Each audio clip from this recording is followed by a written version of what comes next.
Welcome, welcome to the most important episode of Across the Pond yet. Oh my God!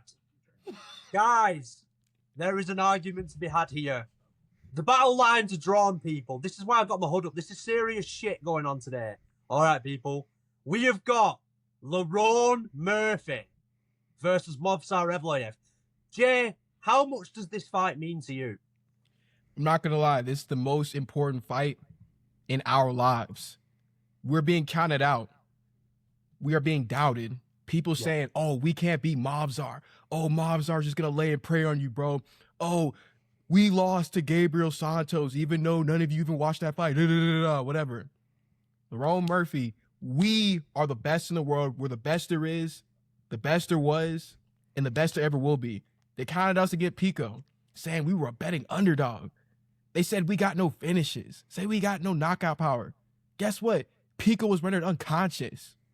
Movsar Evloev, he should hope that his visa doesn't go through. Because not only are we going to defeat Movsar, we're going to take his soul. We're going to break his spirit. And then we're coming for Volk. And we're coming all night long. Okay? You don't understand.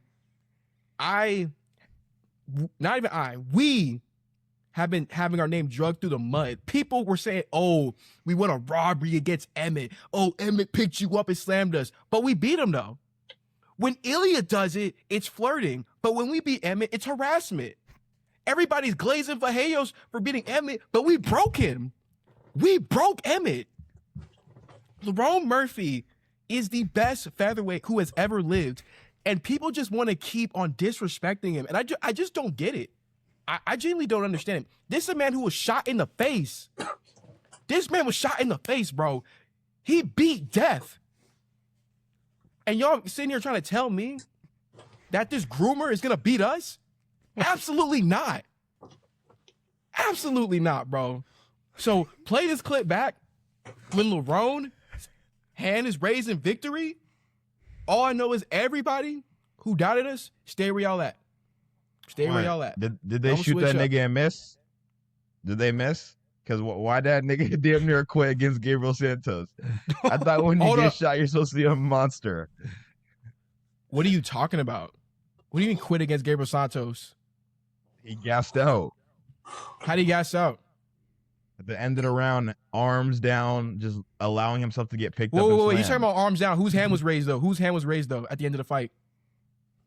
Because they wanted a UK superstar. No. Whose arm was raised at the end of the fight? Whose was it? They wanted a new UK superstar. What? Yes, they did. Bro, we need to, bro, okay. Right, guys, we need to go over our picks here. All right, people. All four of us need to go around and give our picks for this fight, right? I personally...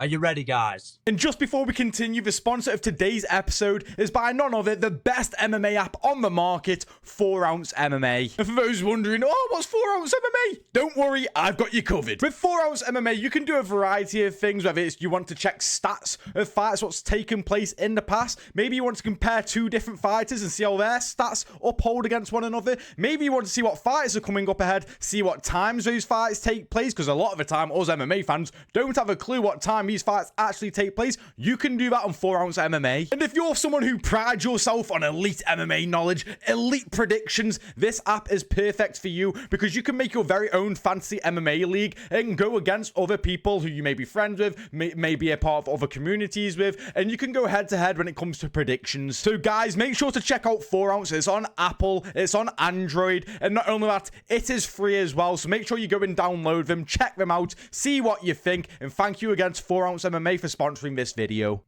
Are we ready? Well, actually, just before you gave your picks, have you all noticed something different about Jay? Just a bit of something different, because it's actually reminded me of a fellow MMA fighter who also went through this, and that is...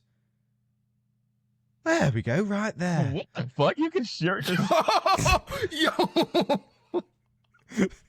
Nah. What the fuck? No. Zombie Man Jay, after he shaved, That's what happens. That is literally the You want to Curtis know what's Blades funny meme. about that? Go on. When I shaved, people were saying that I turned Brazilian. They were saying I look like Manuel Sosa, and they were like, "Yo, bro, this dude changed nationalities and everything." Look, a lot of people aren't a fan of it. I probably will never do it again, but I did this in honor of the fact that we have been reborn, and that we are rebuilding for the fact that Movsar, he's not even going to be rendered unconscious. We're going to render him null and void. There's a reason they call us the miracle. But it's not going to be a miracle Saturday night because I expected this. That's just the honest truth, bro. Is And it look, because Lerone needs a miracle on the weekend? But when has Lerone ever needed a miracle, though? Gabriel Santos? How's that a miracle? Aaron Pico? Dude, we literally talked about that move before we fought Pico. Literally. If you watch back the clip of me when he's fighting, I'm literally like, bro, he can't wrestle and strike at the same time. Time the entry. Lerone spins. Like, bro, everyone's copying Lerone anyway. Carlos Prates copied him. Now you're saying, oh, well, Carlos Prates did it first. Nope. He overheard the conversations me and Lerone had about the spinning elbow, and he's like, oh, okay, let me try to get Jeff Neal. Diego Lopez copied it. Gene Silva tried to do it, but he's not as good as us, so that's why he failed at doing it. Like, there's only one Lerone Murphy. One of one. And you know what's crazy, Yes. right? A lot of this is just like, I think this is discrimination. I think there's bias going on. If Movsar Evloev's name was like, I don't know, like, what's like an American equivalent to like Movsar Evloev? Mark Edwards or something. I don't know. Mark Edwards. Oh, I thought you were going to say Pat Barry because of... okay. Oh, you're right. You're right. Yeah, Who's that Barry? my bad. I thought we were on about... Yeah, no, they're my bad. the same person. They're one of one. They're the same person. Yeah, no, I hear Okay. that. You know, Guys, Mobsar is going right. to be getting his first finish this week against you don't even Lerone. He's believe gonna that. You, TKO look, you him. can't even say that with a straight Yes, face. I You am. can't even Yes, say I that. have. I have To a be fair, video Mobs- up on my Put it page. on your soul that you believe that. Put it on your soul. Nigga, dear homies, nigga. Crap. No, put it on your soul dear that you believe homies, that. nigga. Put it on your soul. Put it on your soul that you believe Damn Movsar it. is getting a finish. Put it on your soul. He's going to TKO him. Say I Marauder MMA on my soul. Movsar Evloev is gonna finish Lerone Murphy. Say it. Say it. I'm Say Marauder it. MMA. Damn homies, he's gonna finish that nigga. No, bro. he won't say it. He's won't gonna say finish it. him. He won't Bro. say Going it. to He finish did him. hurt Arnold Allen. Okay. Okay, and Arnold Allen's not Lerone. Let me just No, he's better, interject to be myself fair. for a second here, guys, if you don't mind. Right. So I've been making predictions lately based on feelings. And what I want to happen in this fight is I want Lerone, I want Jay to be celebrating. Lerone's on Jay's shoulders, they're marching around the octagon. He's won, there's fireworks. You know, maybe in an alternate ending, maybe Lerone and Jay, you know, maybe they get married at the end of this story. I don't know what happens here. But in this fight, I was looking at Josh Emmett versus Lerone Murphy. I was watching the Lerone files today, and I was watching the Movsar Evloev files too. And the significant strike stats in every Lerone Murphy fight are not good. It's not looking good, Brev. So, against Josh Emmett, in round one, Lerone Murphy landed 9 significant strikes. In round two, or near the end of round two, he landed 4 significant strikes. And leading up to the KO of Aaron Pico, Lerone Murphy landed 8 significant strikes. That now, means we're lethal. statistically, and on the eye test, Lerone Murphy is an extremely slow starter. An extremely slow starter. Now, against guys that Movsar Evloev has struggled against, like Arnold Allen, for example. Arnold Allen threw 40 strikes alone in the first round. Well, he made it very close with Movsar Evloev. What's Arnold Allen's This nigga last 4 really fights saying record? that makes us leap. What makes Now- you lethal, nigga? Think about it. We only needed Bro. 8 strikes to render Pico unconscious, bro. That's lethal. We're snipers. Bro, Like we're not. Think about it. We don't carry around a machine gun. We got a sniper. No. Lerone Murphy, what do you even define this nigga as? He's not a power puncher. Bro. He's not a mixed martial. No, what is he? listen. He's not an Against- output puncher. He's the GOAT. He's the boat. Against Josh Emmett, right, for example, I thought Lerone Murphy made some interesting reads as the fight went on. He used the side kick to the knee of Emmett, knowing that Emmett was heavy on his lead leg, right? He used that really well, and it really stunted Josh Emmett's, I'm using technical words here, stunted Josh Emmett's game plan. Against Aaron Pico, that was a beautiful spinning back. It was beautiful the way he set it up. It was. But here's the thing. You can't fight and be a slow starter against Movsar. And the reason why I think Movsar Evloev is having close-ish fights is because Movsar Evloev is a guy that just about gets things done, right, in fights. I'm being deadly serious here, people. He gets things done in fights just about. And the reason why these fights are close is because the guys he's fighting, they're all putting volume on him. They've all got insane cardio. They can all scramble with him. Aljamain Sterling, look at the scrambles in that fight. That's high-level stuff. He's a great fighter. He's fighting. But you know what happened if Murphy could not scramble with Movsar like this? Yes, he could. No, he could not. He wanted the gas tank to do so. He wanted the gas tank to do so. When is Lerone ever gassed out, though? Lerone Murphy's never fought bro, y'all love to bring up a fight y'all didn't watch, bro. It's propaganda. I'm going to tell you this right now. Be honest. Do you think that Lerone could survive the pace of the Aljo Movsar fight? Yes. First of all, let me make something very clear. Listen, if you put Aljo in there with Lerone, he's not getting past round 2. See, do you think Lerone isn't? You don't think Lerone's getting past round 2? What's going to happen? What is Aljo going to do to him? Backpack him. Aljo would sub him. Do you think that Arnold Did you not see Aljo's amazing striking against Brian Ortega, bro? Exactly, bro. He was getting hurt by Brian Ortega, who was literally on death's door the night before. No, he didn't. Do you think that Lerone Murphy could keep up with Arnold Allen's volume? He wouldn't need to, bro. He would render Arnold Allen unconscious. Right. I think. Oh my goodness, he's never done that before. Hold on. What's Arnold Allen's record in his last 4 fights? What's his record in the last 4 fights? That. But he's fighting great fighters. I get that. Yeah, but guess what? There's a difference between fighting great fighters and then winning against great fighters. That's why we're not the same. But he's not winning against great fighters. We're not the same. But the guy that beats Movsar Evloev is going to be a guy that hurts him, right? It's going to be a guy that hurts him early. Like, if Movsar Evloev fought Jean Silver ain't going in there to, on the back foot, fainted him and fight in a slow-paced chest match. He's going to try and hurt Movsar. Jean Silver, you think Jean Silver's going to be Movsar? And that's going, bro, and that is going to affect Movsar Evloev's confidence and his game plan. That's how you beat someone like Movsar. You hurt him. You'd break his confidence. Lerone Murphy, his style, Lerone Murphy's good. I like him, right? If Lerone Murphy wins, cool. But I'm not going with my feelings here. I think Movsar's going to control him for 5 rounds and dominate into a decision. He's going to bully him. Lerone's been bullied before. Lerone was getting bullied. By Aaron Pico, bro. You know what I mean? He's getting bullied by Aaron Pico. He was killing up. He was all victim mentality. You know, he's capable of being bullied, and Movsar's gonna bully him, unfortunately. No, but he's just too technical. You need to hurt Movsar to beat him, bro. There's no decision. It's a TKO. Okay, it's a TKO. This fight's not going to decision. I don't believe it. Look, Lerone Murphy doesn't have the cardio to keep up.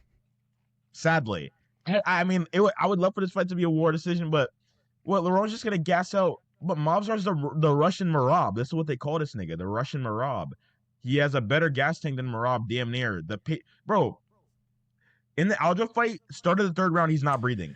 He's not breathing heavy. He's breathing normally, and that just shows how good his cardio, his pace is. He's going to start the fight.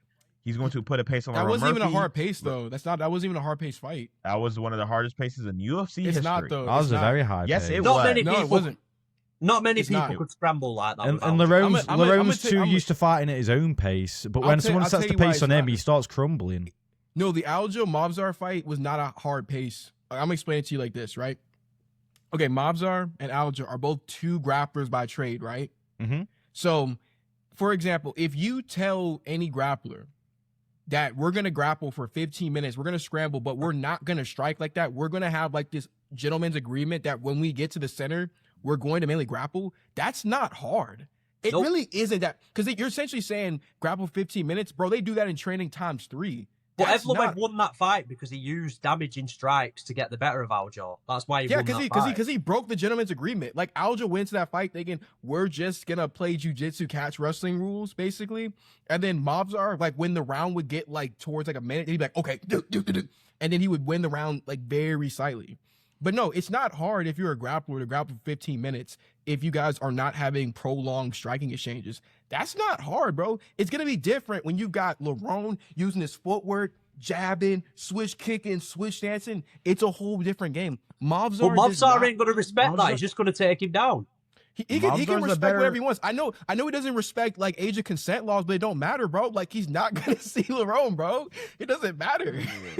Movsar's a better striker than Lerone. Oh, actually, literally. Look, now we're just He's got underrated strike. He's got underrated striking. Bro, I don't think Movsar's striking. I don't think Movsar has looked that elite yet. And I agree with Marauder. This is going to be Movsar's first standout performance where he clearly wins and he wins in comfortable fashion. It'll be a standout because he's going to be rendered unconscious. Oh my gosh. Niggas knock out Pico one time and think now he's a knockout artist. Amir Khani, Ramos. Who's Amir Khani? Bro, he's a good grappler. We've already seen that style. Amir Khani was good at one point, not when Lerone beat him. Amir Khani held that nigga down the whole round, bro. And then what happened in round 2? See, except Movsar and Amir Khani are two different people. Yeah, these weren't like elite grapplers though who were able to keep Lerone down. No, but it doesn't even matter if Lerone gets up. Movsar's going to be on him. He's going to be putting him back down again. Like Marauder said, you can get up against Movsar, but he's just going to take you down again. I'm going to tell you like this. I'm getting flashbacks to Leon versus Usman, the second and the third fight. I was one of the only people believing in Leon in that fight because I said it like this. If you can't finish Leon on the ground, I don't care how many times you take him down, build him back up, take down. I know the Bilal fight happened, but that's not canon enough, but we'll address that later. Or not really. With Lerone, you got to get him out of there. Lerone's not going to quit. Movsar, I get it. He's amazing in transition. He is an excellent scrambler. He's an excellent chain wrestler. He is the best grappler we are going to face. But the honest truth is, bro, he just isn't scary, bro. There's no threat. And over 5 rounds, if this was a 15-minute fight, I'd be a little bit more nervous because I think, okay, Movsar might steal the first. Third might get close, so it might get dicey. But no, over 5, he needs to be perfect for 25 minutes. We need to just be perfect for one moment. But we don't even need to do that. Because the truth is, we can out-scramble him. We've already out-scrambled Danny Ige, Jiu-Jitsu black belt. We've already outstruck Edson Barboza, guy who's a scary striker. We've already seen all the styles. We've already built up to this moment. Like, Lerone is the master game planner. Like, Lerone is able to mitigate adversity. And even when we face adversity, Lerone got kicked in the head by Barboza off the up kick, got dropped by Ige, but guess what? You know how many fighters would have quit? I bet Movsar doesn't prevail in those situations. If you drop Movsar, I can already tell Movsar doesn't have the dog in him like Lerone does. Like, Lerone can make something out of nothing. Movsar is just like he is comfortable. Didn't Diego Lopez nearly finish it? No. Not really. But also Hakeem Dawadu heard him and he's over here waving off the crowd like, shut up, boys. Nigga, I'm him, nigga. Yeah, Movsar's a real nigga. Hakeem Dawadu. Dude, imagine that was Lerone Murphy. Imagine that was Lerone Murphy. Hakeem Dawodu's wobbling you. That's not a good see. Everyone always talk about Hakeem Dawadu has Nigerian power. Movsar's been fighting fighters, bro. He's been fighting guys that know I have to go in there and break this guy's will to beat him. And you know what, bro? Despite the fact, yes, the Arnold Allen fight was close. Yes, I get the Diego Lopez fight was his debut, blah, blah, blah, blah. But these guys tried that, and it, to be fair, still didn't work. Movsar still got these wins, and he still grinded them out. Now, against Lerone, this is not going to be a fast-paced chess match where Lerone puts Movsar on the back foot. He makes Movsar panic shoot. Movsar's going to put Lerone on the back foot. He's going to dictate where this fight goes, and he's going to control him.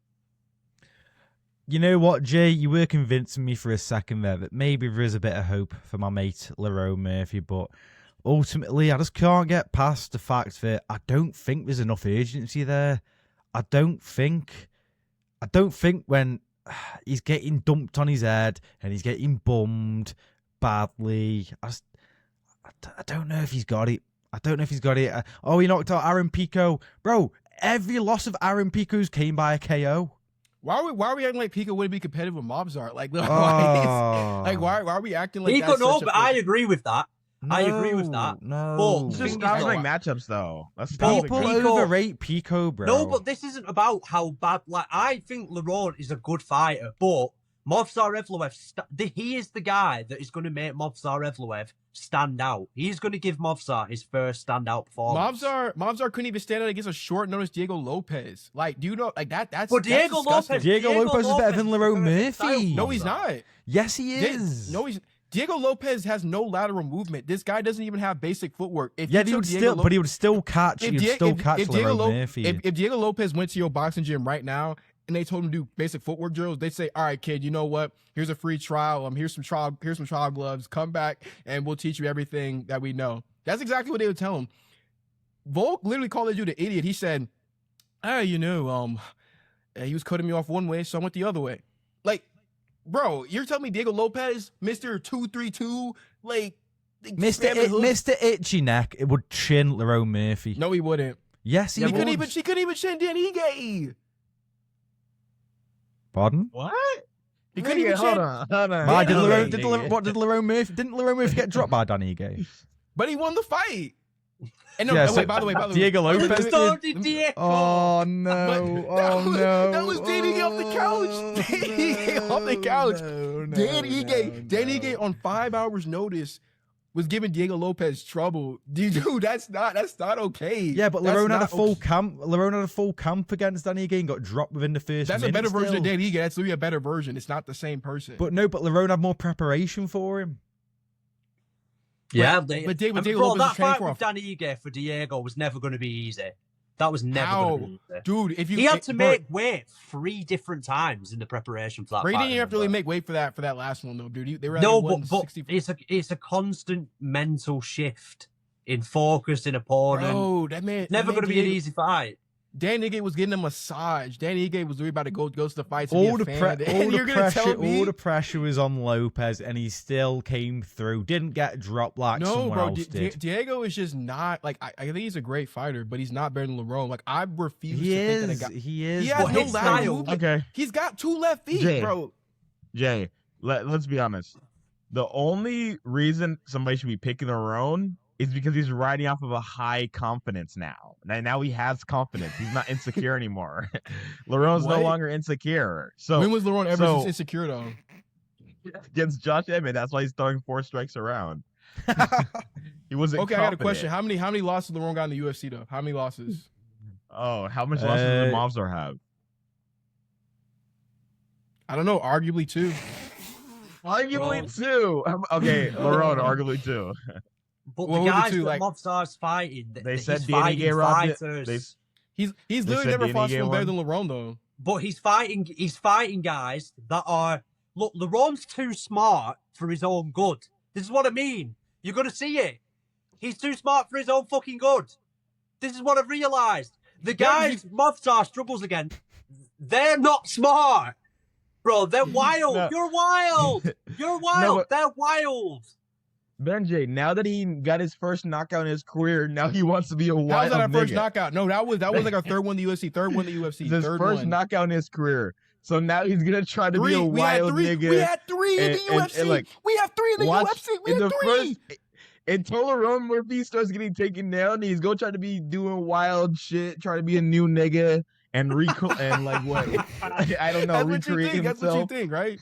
Right. No, bro. He's gonna do the Lerone Murphy. Okay, everybody, official. I'm going to go with Movsar Evloev 50-40. No, 49-46. 49-46. No, maybe 48-47. Movsar Evloev flipping. Yeah, 49-46. He's going to get a few minutes. Save J for last. Save J for Marauder next. Movsar Evloev by TKO, 4th round, 5th round. 4th to 5th round. And Jay, you finish off, mate. I'm thinking Lerone Murphy. What round are we gonna finish him in? What round? I'm feeling 3. I think 3rd round knockout. I think. Why are we talking about finishes between two of the fighters who are unreliable when it comes to fucking finishes? This No, is no, the no. exact Like, type of fight where we see it honestly though, like it's kind of like destined. I'll explain it to you like this. I gotta really think about more and do some more film study on how we're gonna finish him. But I don't know. I feel like we could time something down the middle. Like I'm just feeling it, bro. Like maybe not a knee because everybody like thinks about the knee. Honestly, bro, I don't know, You man. don't even believe this shit. I do though. I don't He does, he does. On everything I love, I believe it. Okay. Yeah. He posted on Twitter him doing a straight down the pipe on the bag. That shit did no damage, nigga. It did no damage. Did no damage. The bag didn't move. The bag didn't move, nigga. That's why he didn't make a video. He did a picture. On everything I love, I believe Lerone Murphy has the capability to finish Movsar, but I do 100% believe with certainty that he is going to beat Movsar. Look, at the end of the day, you know, it's funny. This is what happened. And Murata, you're the same guy who picked Pico, by the way. So, you know, all that confidence I did you have not pick against us. Pico. I did not pick Pico. Bro, run the tape. We're gonna no put fucking this. running tape, nigga. No, I'm gonna delete the video. No, it's too late. It's too late. It's too late, I'm bro. gonna private that shit, nigga. No, it's too Bro, late. release the Marauder files. I made a pic of Pico when I wasn't making content. I was. Then how did I see the video? Then how did I see the video? I was an editor. You were an editor. Marauder. Who was, It's That okay. doesn't excuse it. That doesn't excuse it. That's a It's I was alright. an editor. I was the doesn't- editor. No, it doesn't count. I but- wasn't Mr. Break It Down. You know what, Jay? If this doesn't pull through, you have to do the Paddy Pimblett. Where's your head at? Dan? Well, it's not even a hey, dance. are is y'all it? gonna do it when Movsar loses? Are y'all gonna do it? Yes. If Okay. Movsar If Movsar loses, yeah. Evloev loses to Lerone Murphy, I will do the "Where's Your Head At" dance. I think we should do it if one of them gets finished because I don't think there's going to be a finish at all. No, I will do it if Movsar No. loses. If Movsar loses, you're all doing it. Okay. So get ready. Okay. Get ready. Okay. You're all Okay. doing it. Okay, cool. And you know what? And I want an apology from every single last one of you. Bro, No, I tell you what. see if you want the Paddy thingy or you want an apology, I'm not doing I want two. both, because No. I'll do it the other way around. I'll do the Bro. same thing. I would do Fine. the same. I Okay, okay. will do fine. I will do a heartfelt apology and the "Where's Your Head At" meme if Movsar loses to Lerone. Yeah, Back to same. back. I don't in really. the I'm same not video. worried about none of this dancing shit, apologizing shit, nigga. Lerone Murphy I don't can't think win we got this any. fight. Yeah, I don't think we've got It's anything to worry impossible. about. I don't think we've got anything to You worry should about. be worried. You should be having nightmares. Yeah, waffle now. No, you Waffle, should be waffle. having heart finna sleep great palpitations. tonight. I'm gonna sleep great. Bro, right, okay. Just like Movsar's gonna sleep great. Bro. You should be more scared than a 17-year-old girl when it comes to Movsar, bro. You should be scared. Oh, You my should be God. scared. Okay, on that Yo, note. somebody I got think- a blick on that nigga Lerone again. Dude, Lerone's not winning this fucking fight, nigga. Right, allow it. right. So, who else have we got on the London card? What's worth talking about? We've also got- Michael Venom Page. I'm kind of hot. I'm not going to lie to you. I'm kind of struggling to get excited for this fight because one, it's Michael Venom Page, and I'll be honest with you, he's a clip farmer, and since UFC have signed him, he's been doing no clip farming whatsoever in the UFC. The UFC have essentially been a scam. They thought they were getting some sick little clip farmer, and they've been getting fuck all. They got nothing apart from boring, half-arsed performances. Yeah, we've also got what? We've got Luke Riley on the card versus Michael Evloev. Low key though, I don't like the MVP slander, bro. I've enjoyed MVP's fights. Same, thank you. I do as well. What? Yeah, I can't think of one Bro. MVP fight that I didn't enjoy. There's Really? yeah. Which He's one? boring. What MVP I fight like was it. boring? The only fight I was considered somewhat Kinnear. entertaining is the Kevin Holland one because he's a sitting duck. Was the Sharp Bullet Kinnear fight was not a boring. masterclass? Yeah. Something No, could it be a was masterclass boring. and be boring. But you As know a- what? I find Is- it is- entertaining is- because he Islam embarrasses Makhachev- people. Islam Makhachev JDM masterclass boring. Hamzat Chimaev DDP masterclass boring. Like fights can be dominant. No, and, man. You know, No. I've been in there, bro. The Jared Cannonier fight, he was out here stunning on him, and he was like emoting. That's fun to watch. no, it's not. It's not. I think it. I actually love MVP's fights, bro. I'll go a step further. This may be like treasonous to some people because I know that Alfredo, by the sounds of it, you're probably one of these people. But I would love to see MVP versus Izzy because now hold on. No. Hold on.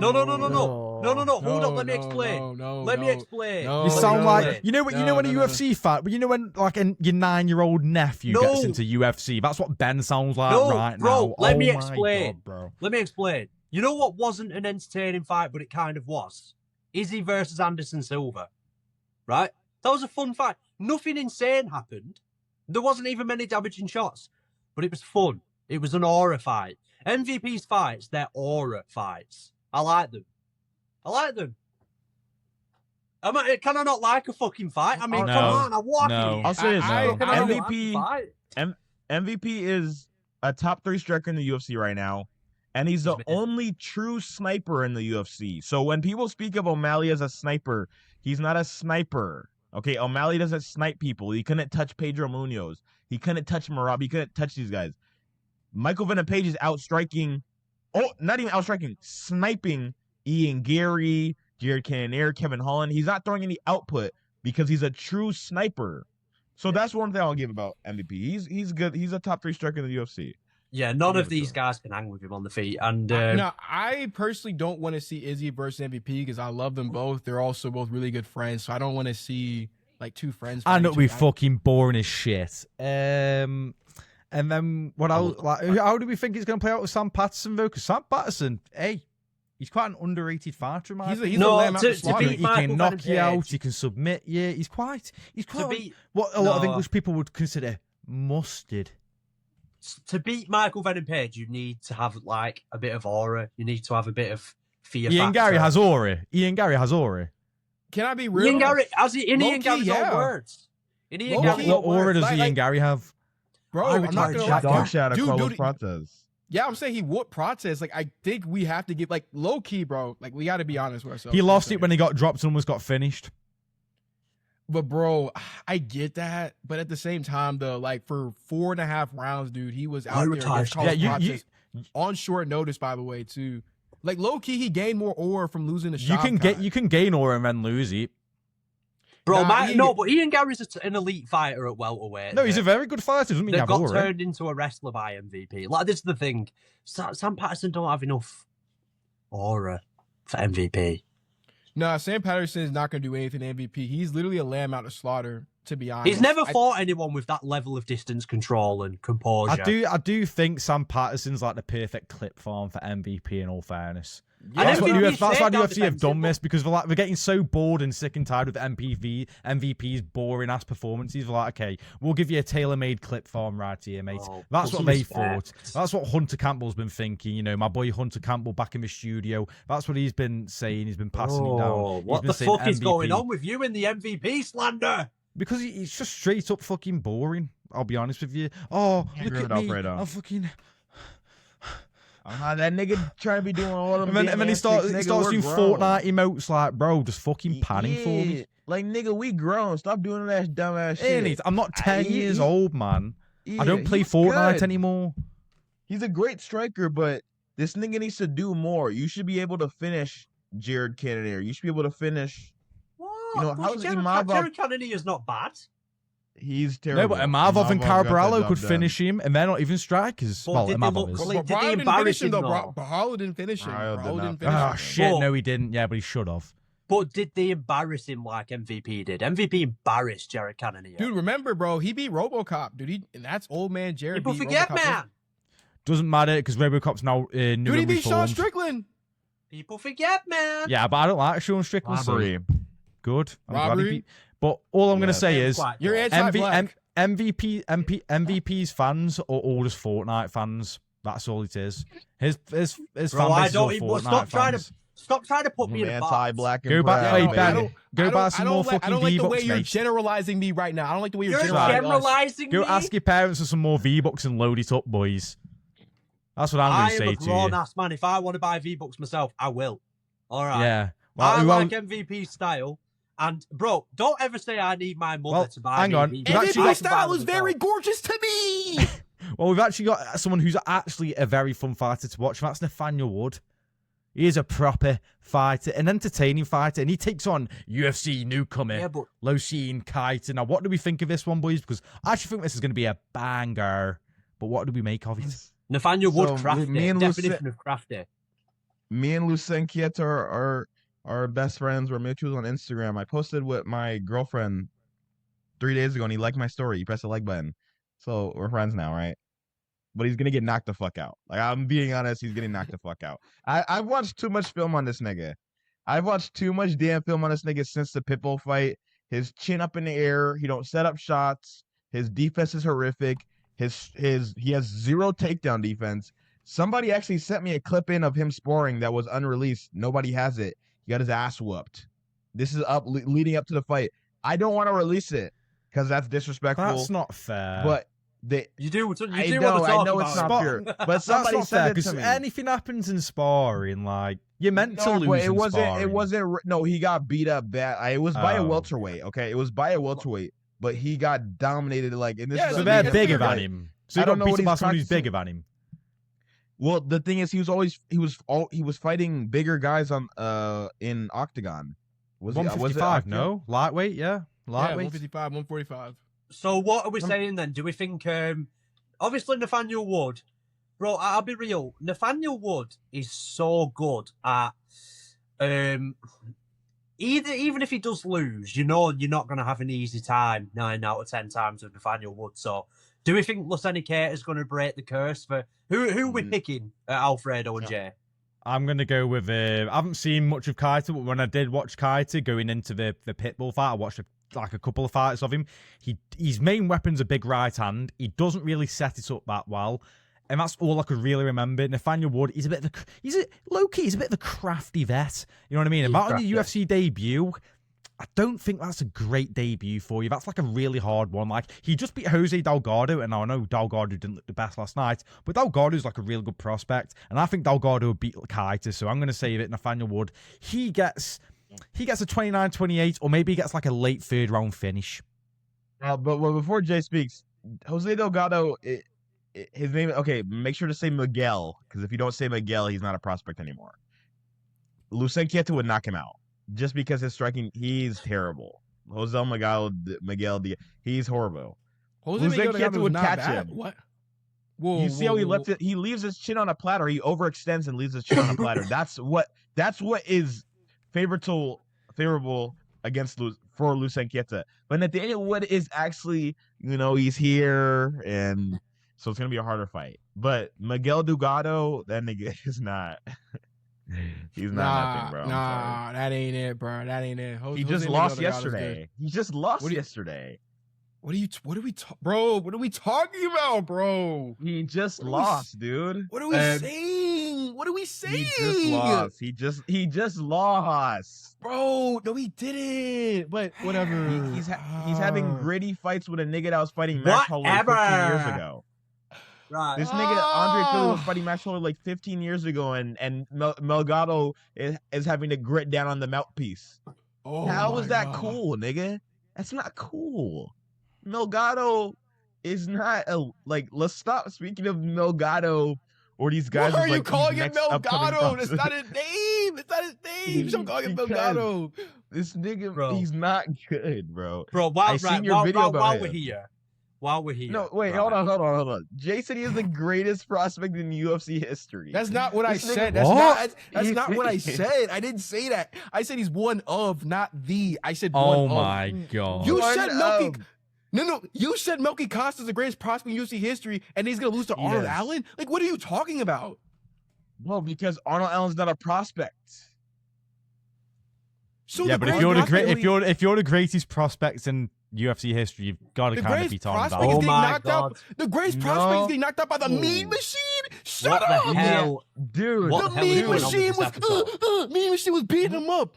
The Kirkinator was beating him up. The what? The Kirkinator was beating him up, dude. He was getting on now, and he was beating him up. He's calling the Kirkinator. Learning lesson. I'm not trying to hear that. Niggas don't know about a learning lesson anymore. Bro, let me tell you something. The reason why he's the greatest prospect in UFC history, bro. Because you love It's because Michael he's a Jackson complete so much, fighter. and you're gonna talk the greatest prospect in UFC history. He's the but he greatest loses prospect in UFC to history. freaking- He Because called he's him a the complete fighter. Kirkinator. No, it's not because he's gonna beat all these guys. Because look, if I was truly, if greatest prospect in UFC history meant he can beat all these guys in the top 10 and 5, I would say Killen Southgate or that's not Kevin what I'm Vallejos. saying though. What I'm saying is Arnold Allen, who's already lost a few fights, you're telling me he can't beat Arnold Allen? No, because there's a difference between losing fights and losing close fights. You know, yeah. I mean, And it's also still a ultimately stylistic still matchup. losing. Melchizedek Acosta doesn't like fighters, and Arnold Allen's gonna fight him. That's what I'm banking. And to be So fair, he's not the greatest prospect of all time. The greatest No, because prospect of all time he can beat Diego Lopez right now. He can beat Lerone Murphy right now. He can beat Movsar. But he can't beat these Arnold guys. Allen. But he can't beat Arnold Allen. No, stylistic, because none of those guys that I named can fight. right. Diego Lopez can fight.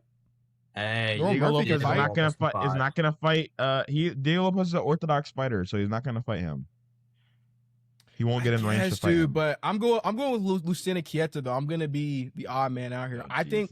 Oh, Listen, Jay. No. Listen. I love Nathaniel Wood. I love him, bro. I think I'm pretty sure I may have picked him to be Jose Miguel Delgado. I actually don't remember, but I feel like I did. I could be wrong. But the thing is, bro, I just think there's too much of a physicality gap. Like, I understand fighting. There's the X's and O's.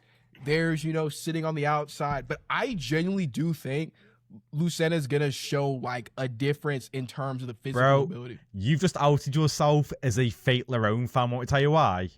You just said, Why? I love Nathaniel Wood. Nathaniel Wood and Lerone Murphy have beef. What does that got to do with me? Because if that's your boy, you got to back him. And you haven't done. No, you no, said, no, no, I like- love Lerone's off. No, I love Nathaniel Wood as a fighter, but as a person, look at him no, stumbling like and as a fighter, I love backtracking. his style. No, but I wanted to get, no. No. If you remember, they were meant to fight one another, and I can't remember who pulled out, and then they started having a little spaff on Twitter about it and arguing, and now we don't like each other. You would have known that if you're a true Lerone Murphy fan. like, dude, now, like, I don't even back your confidence that you're backing Lerone Murphy for this Saturday. Hold on. Oh my God, That fraud. So I'm just saying I love Nathaniel Wood as a fighter, but as a person. No, listen. Lucena Chieta is gonna knock him out. So you're acting like I picked him to even beat Lucena. No, I'm just saying what you said. You said you love him. No, I said I love him as a fighter, not as a person. you didn't. As a fighter, as a fighter. So like what you're saying power in like kiss, marry or kill, you would marry Lerone, you would kiss. Bro, what is Nathaniel Wood and you would kill Movsar. This dude, Lucenkieta is a power merchant. Please don't pick him, nigga. But is is Michael Morales like not just a power merchant though? No, Yeah, but Michael because Morales is a weight bully. No, he's not. Michael Morales has big judo, nigga. Y'all don't. You guys don't Michael know. Morales has never used judo in He his didn't. life. He didn't use no dang judo against freaking Sean Brady. Michael Morales not has gonna never use used it. judo in his life. He's just a He's saucy not gonna big use it Latina until he weight needs bully to. that just destroys everybody. That's all he You is, guys bro. don't know. You guys have never watched Lucenkieta. I watch big film, bro. You guys have never watched. No, him. I agree. watched a bit of him. I've watched a bit of him. I'm literally agreeing with all of your assessments. I just think it won't matter. Like sometimes you can be the more technical fighter. You can win the outside foot battle. You can have the lateral movement, but it just doesn't matter sometimes. And I just think it doesn't matter if Nathaniel Wood didn't know how to fight, what? but he can fight. Nathaniel Wood knows how to fight, though. You don't want to fight So, Lucenkieta, though. I don't think it's a good idea. No, but they're not That's even gonna true. fight. Lucenkieta is going to throw the right hand with his chin up in the air and open, and Nathaniel Wood's going to clip his shit. Bro, you mean to tell me that just a few minutes ago we were talking about Diego Lopez is gonna be Lerone Murphy, but now all of a sudden that's a deal breaker for you? Diego Lopez is gonna beat Lerone. What? Okay. Can we talk about? I actually want to divert a little bit. Can we talk about something more important? Go on. Go ahead. What do you want it- to get off your chest, mate? Does it have to be UFC London related, or can I just switch to last night? Do you want to talk about life or? This actually affected this actually affected my life. Go on. Go ahead. Go on. We're here So for you. I opened TikTok around 11 p.m. over here in the UK, Okay. and there was a TikToker that came up on my feed, and he said, I believe this was the exact quote: I know this is a little bit late, but I guarantee Chris Curtis is going to beat Mick Tobacco-Rollby. Oh. Who this said is- this? Well, he goes by the name of Zombie Man J. And I thought, wow, this guy seems to really know what he's talking about. And then I watched the Chris Curtis and Mick Tobacco-Rollby fight, and the complete opposite happened. Marauder, I was just wondering what you thought about that fight and that Zombie Man J fella's pick. Chris Curtis isn't black anymore. He's an asshole. That's what he is. I mean, dude, I just made a video. I make videos. I enjoy making videos, and he comments on the video talking about who is this guy? So instead of training, instead of learning how to fight the hands, he's been commenting on TikTok videos. He's been live. He's no longer a fighter anymore. He's a TikToker. He needs to start training because he didn't know how to fight the hands. He's making Mitabeg look like Khabib. I don't know how this nigga has had so much experience, and I don't know, dude. He's just been on TikTok too much. He hasn't been training. And Jay, I was just wondering what you thought of Chris Curtis. Is he an arsehole because he lost to fucking a rope? You know, I'm gonna say this, bro. You know, Oralby, all props to him, man. I knew he was a good wrestler, but I didn't know that he wasn't coming not to fight. I mean, it's hard to beat someone who's not trying to fight. I mean, that's pretty hard. Okay, I'm joking. Okay, I'm joking. I'm trolling. In all seriousness, is he an arsehole for losing? Yeah, he made me look bad, bro. Why so yeah, did he you call is. him an arsehole? Jay, did you enjoy that 15 minutes of that fight? By the way, did you enjoy it? Like, 'cause I want you to get familiar with that performance because that's exactly what Movsar's going to do to Lerone Murphy this weekend. He's going to grab Lerone and keep dumping him on his head. Okay, he doesn't need to take a gun into the octagon and shoot him twice in the mouth, and he spits out the bullets. Okay, we're not doing this round here. Movsar's going to chuck him on his head and say, "Stay there, good boy." Now, first of all, Lerone's a real UK gangster. Have y'all ever seen a gun before? I don't think y'all even seen a gun before, y'all. No, two. I don't want to. Well, he was in the mean streets of Manchester. Mean streets. he ain't never been Burnley though, has he, mate? I guarantee you Burnley's fucking pretty that one, rough. pal. I ain't never seen a gun before, nigga. I'm wealthy and privileged, nigga. Damn.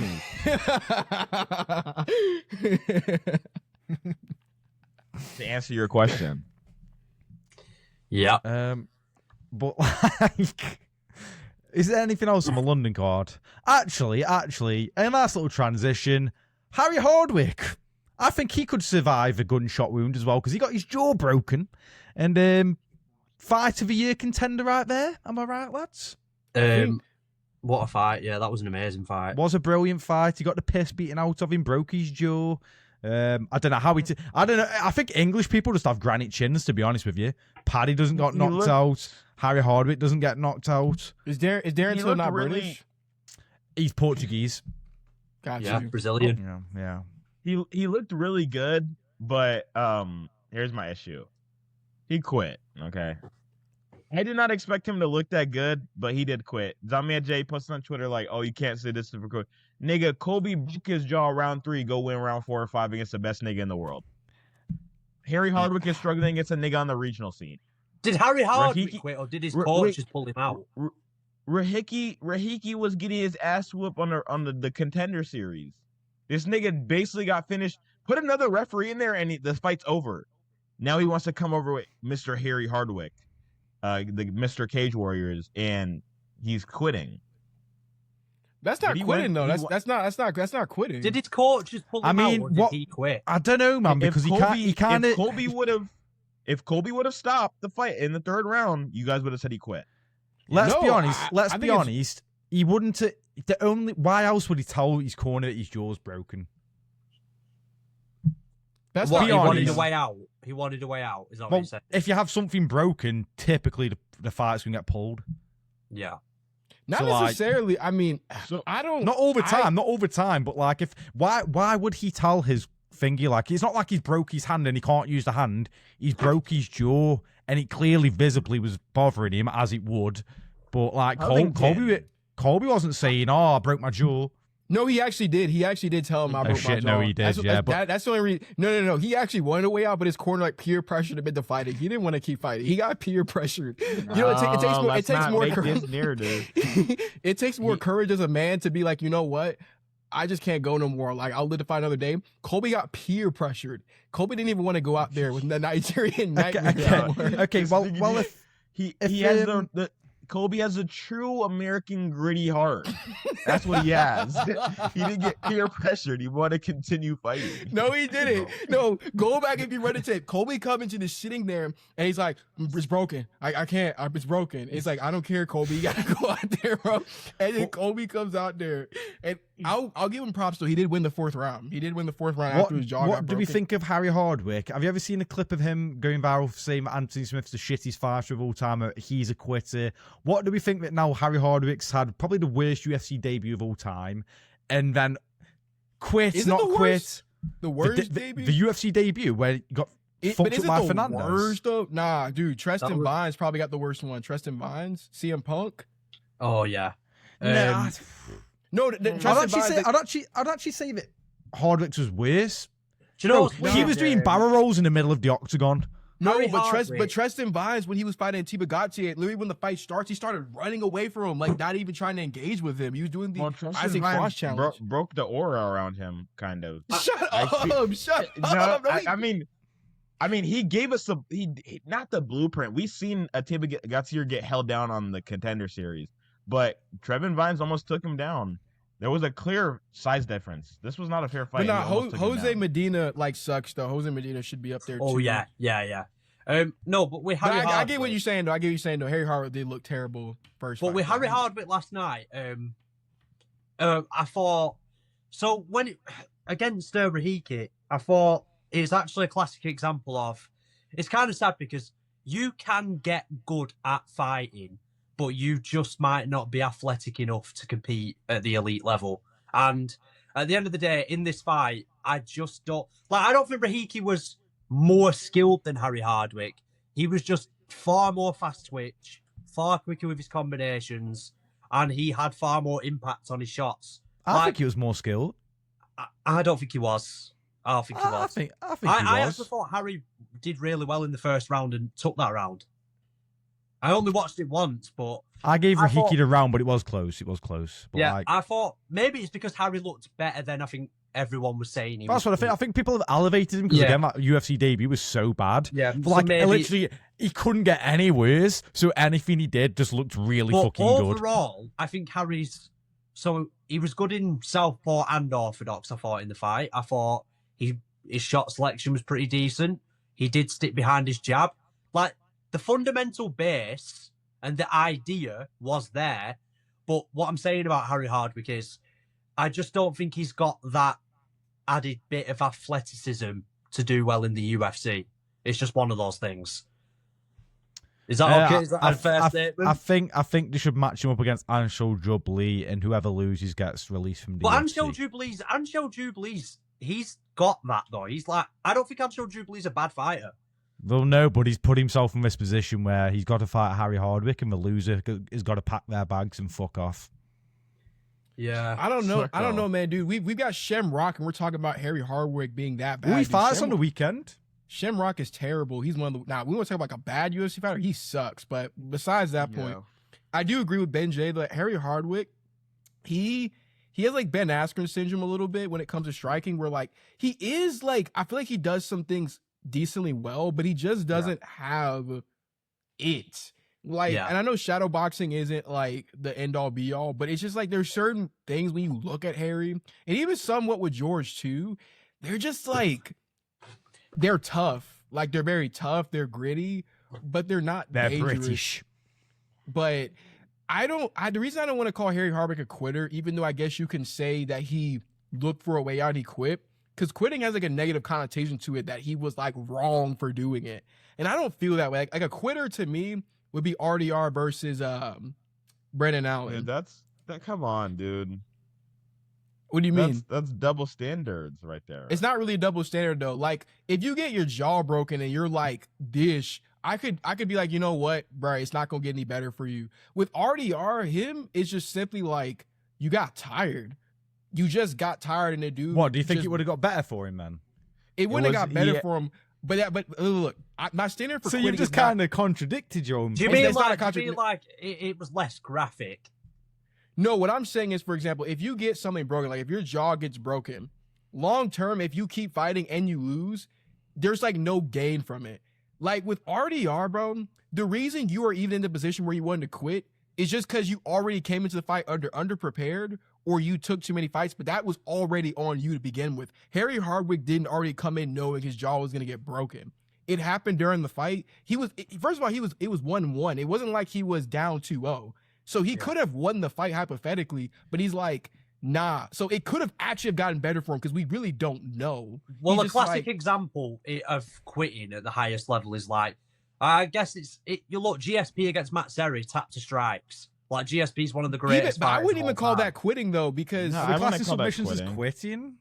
Because it's only accelerating what's inevitable. Like he was already getting hit, so he's just accelerating what already would have happened. Well, this is what I mean. But GSP said himself. He said, I remember watching it. He said, "I knew I was done, so I tapped to strikes. Like it was going to happen anyway." But like to your point with Harry Hardwick, if he knows I'm done, then can you blame him? But I just don't consider quitting. Like RDR to me, that's quitting though, because it's not like he was in serious damage or anything. He just was literally so exhausted.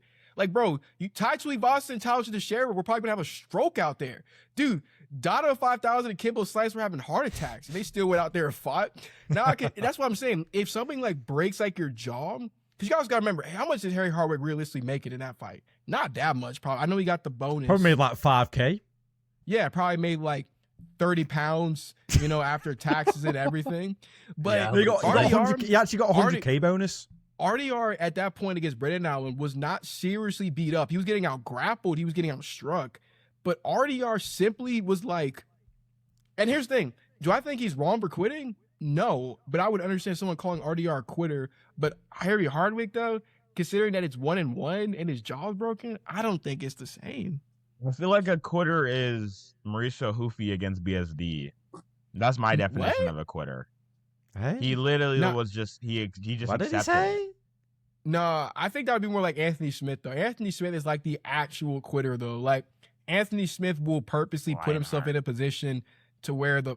No, it's literally the If he was a quitter, he would have took the win against John Jones. No, but like, if you are known, because the thing is with his comments about Anthony Smith, I don't... Marauder and Jay, you've seen that video, haven't you? Yeah, because they said he like Anthony Smith. Yes. Yeah, he gets in the fetal position. Anthony Smith, everyone clowns on Harry Hardwick for saying that now, but we have all said it. Like, at the end of the day, Anthony Smith literally is known he's right. for doing that. He is right about Anthony Smith, but at the same time, people, if it happens, something similar happens to you, then people have their right to also say something similar about you. I saw Harry Hardwick actually said in the comments, all right, he said something like, he actually regrets saying that about Anthony Smith and stuff, and he felt bad after because he's getting shit. Only because he's getting shit. Yeah. Only because he's getting shit, in my opinion. He might. I like the Hardwick brothers, but let's just say it how it is. It's tough because when it comes to quitting in fighting, right? It's tough because if someone broke my jaw in a fight and my jaw was hanging open, I'd probably quit. Would you, little Benjamin? You know what I mean? That's what I'm saying. Getting your jaw broken. How can I then get on and clown Harry Hardwick? I'd bark at him. I'd start barking. But RDR is definitely a quitter though, right? Is he not though? No, I'm with Alfredo though. A nigga like me, I don't know. I don't know. I don't think that's quitting. I think that was his genetics, bro. Who's you think it was asthma? RDR, it just wasn't going well for him, and he was tired. Like, it's one thing if he was getting like knocked around and he was getting knocked down 3 times, and his corner's like throwing the towel, we're done. He was just tired. If Tai Tuivasa can go that extra 3rd round, bro, you can go do that one more round, bro. You can go do it. You know what's a really bad example though? I always hate this because the fans have started to believe it too. So the UFC, this is kind of a tangent, but when it comes to quitting and fighting, the UFC, when it comes to Charles Oliveira's story, will use the clip of him kind of dropping to his knees against Max Holloway, he literally could have fucking died in that moment. Like, a lot of people don't realise that, I don't know what it's called, but that injury Oliveira got against Holloway in the first fight, that could have killed him, like, there and then.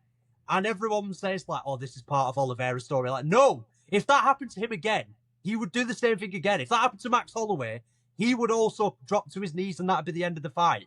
But the UFC used that as like, look at Oliveira, he used to be a quitter and now he's not. Like, no, he could have fucking died. That's not an example of quitting. Same for Aljo and Jan. Yeah, but you know what? Aljo had to get surgery.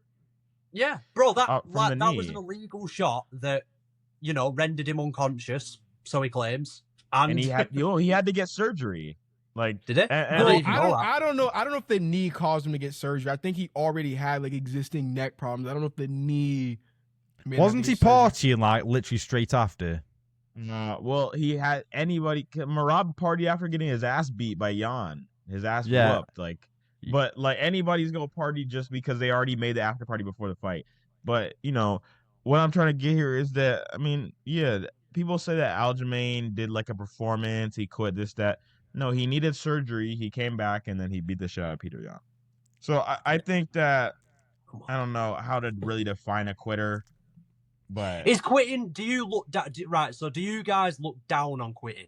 No, I actually don't. No, I don't. It's just funny. It's just funny to poke at. Like if I'm backing someone and I know like who the other person's backing for, and I like if someone's backing audio, I'm like, yeah, but your boy quit. It's just like an easy 1-0. You know what I mean? It's an easy 1-up. That's all. Like I don't really care that much. The thing about Roberto Duran, bro, no mas. Like I don't think he loses any legacy for being like, no mas, no more. I don't want to fight anymore. Like, I don't think there's anything wrong. In fact, fighters should probably quit more. Calvin Kattar should have quit against Max Holloway, to be honest. Yeah. I think. Well, I actually think that goes to something we were talking about the other week.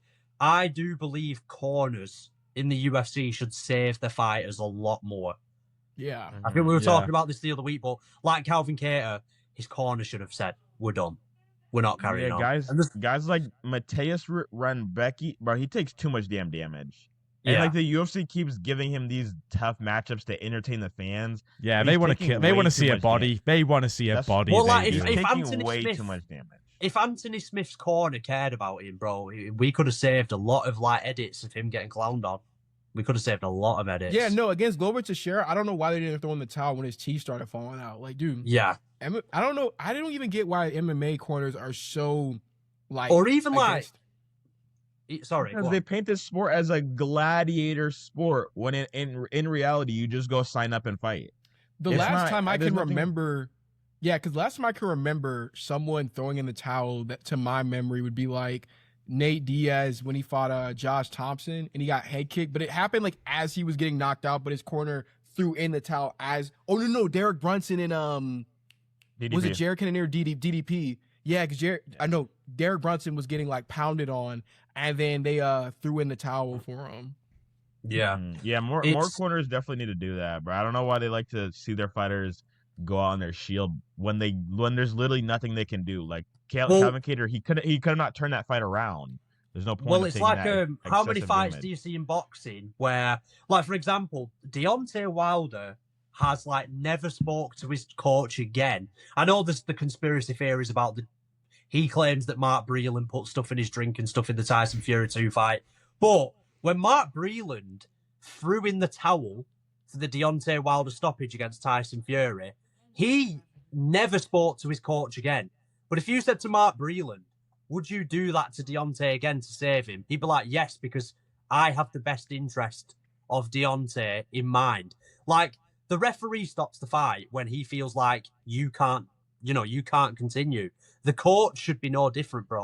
MMA coaches, I feel like because a lot of them come from that time of MMA where it was just kind of like a gladiator, barbaric sort of time. I feel like they have that mindset still of like, you have to continue no matter what.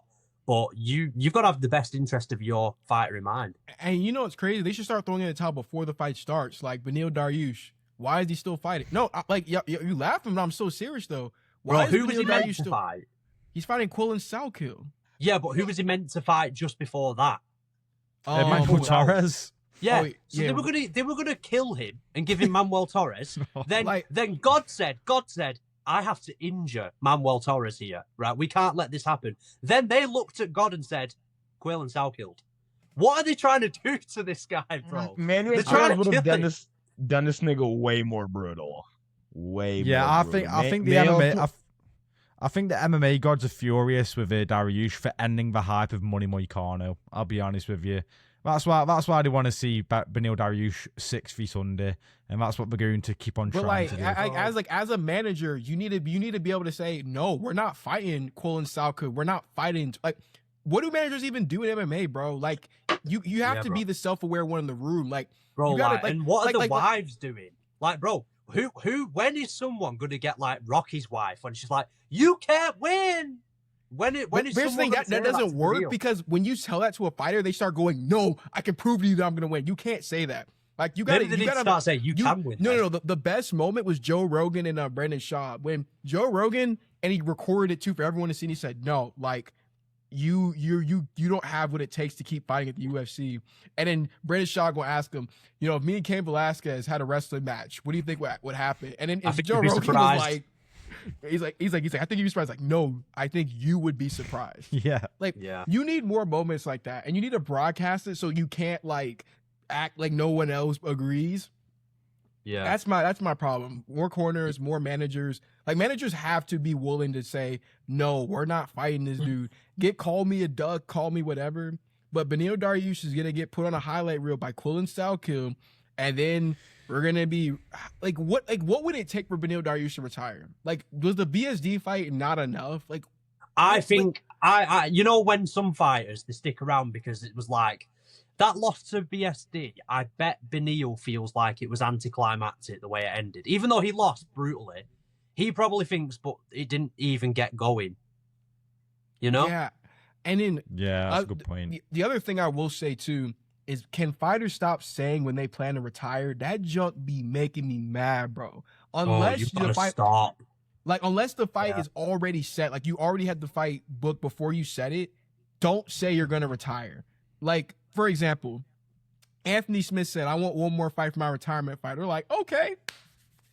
Jean Mignon, bro. So you can go out there and get slaughtered in front of your family, right? Carlos Prates, he's never going to get a title shot. You know why? Because he's talking about he wants to retire in like 3 fights from now if he were to win his next 3. Stupid. Kamaru Usman, you know why you're not getting a title shot against Islam? Because you're out here saying, I want to win the 170 belt, won the 185 belt, and then retire. Why would they let you do that? They didn't let they weren't cool with GSP doing it. Why would they let your black behind do it, bro? Come on, bro. Like, be self-aware. Like, Yeah. No, and like Raul Rosas Jr. saying by the age of 25 he wants to be retired. It's like, bro, like, you're 21. You think in 4 years' time they won't be able to figure out something to make you not fight for the belt? yeah, you're going to be fighting a lot of cans, Raul Rosas Jr. You are going to, and also you're going to be fighting 1 time a year. You better believe it. You're not getting more than 1 fight a year now. It's like Ilia Topuria did it as well. He said he wanted to be retired by now. I think he actually said. I think he switched up, but I think he started saying, no, actually, I love this game. I love this game. And he said he wants to continue. Do we want to talk about Ilia and that Islam situation? Or do we want to talk about... I mean, I don't think there's too Ilia's much discourse counterpart? about... Yeah, I don't feel like there's... the Ilia's counterpart, actually. I think Kevin Vallejos, what do we think of that guy? What do we think his ceiling is? Because he's only, just turned 24? I'm surprised he's not getting more hype. I think he's got hype, but not... he should be like... Probably doesn't help that they've got him fighting the fucking Apex all the time, to be fair. Yeah, he's That's not true. fighting in front of crowds. I mean, Kevin, how do you even say his last name? Is it Vallejos? Is it Vallejos? I think it's Vallejos, but I can't say it right. I think I'd it's say Vallejos.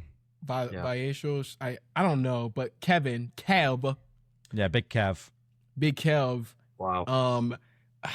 I don't know how I feel Crazy about him. Kev. Bro, oh my god. All right, anyways,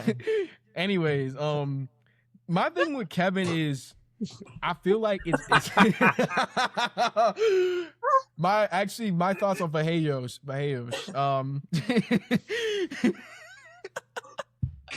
Crazy Kev did it again. Crazy Kev doesn't miss. Okay. Right, stop. Shut up now. Okay. Right, okay. The thing with Kev is I love his performance, but bro, I gotta say something about Josh Emmett real quick. You are not TJ Dillashaw, bro. You not TJ. TJ Dillashaw is the Eminem of MMA coaches. Because you know how an Eminem, great rapper, but all of his like what's the word I want to use for clones? Like all the people who were inspired by Eminem like suck, like Dax, NF, Hobson, like they're all corny, they all suck, and they're always like, I looked up to Eminem.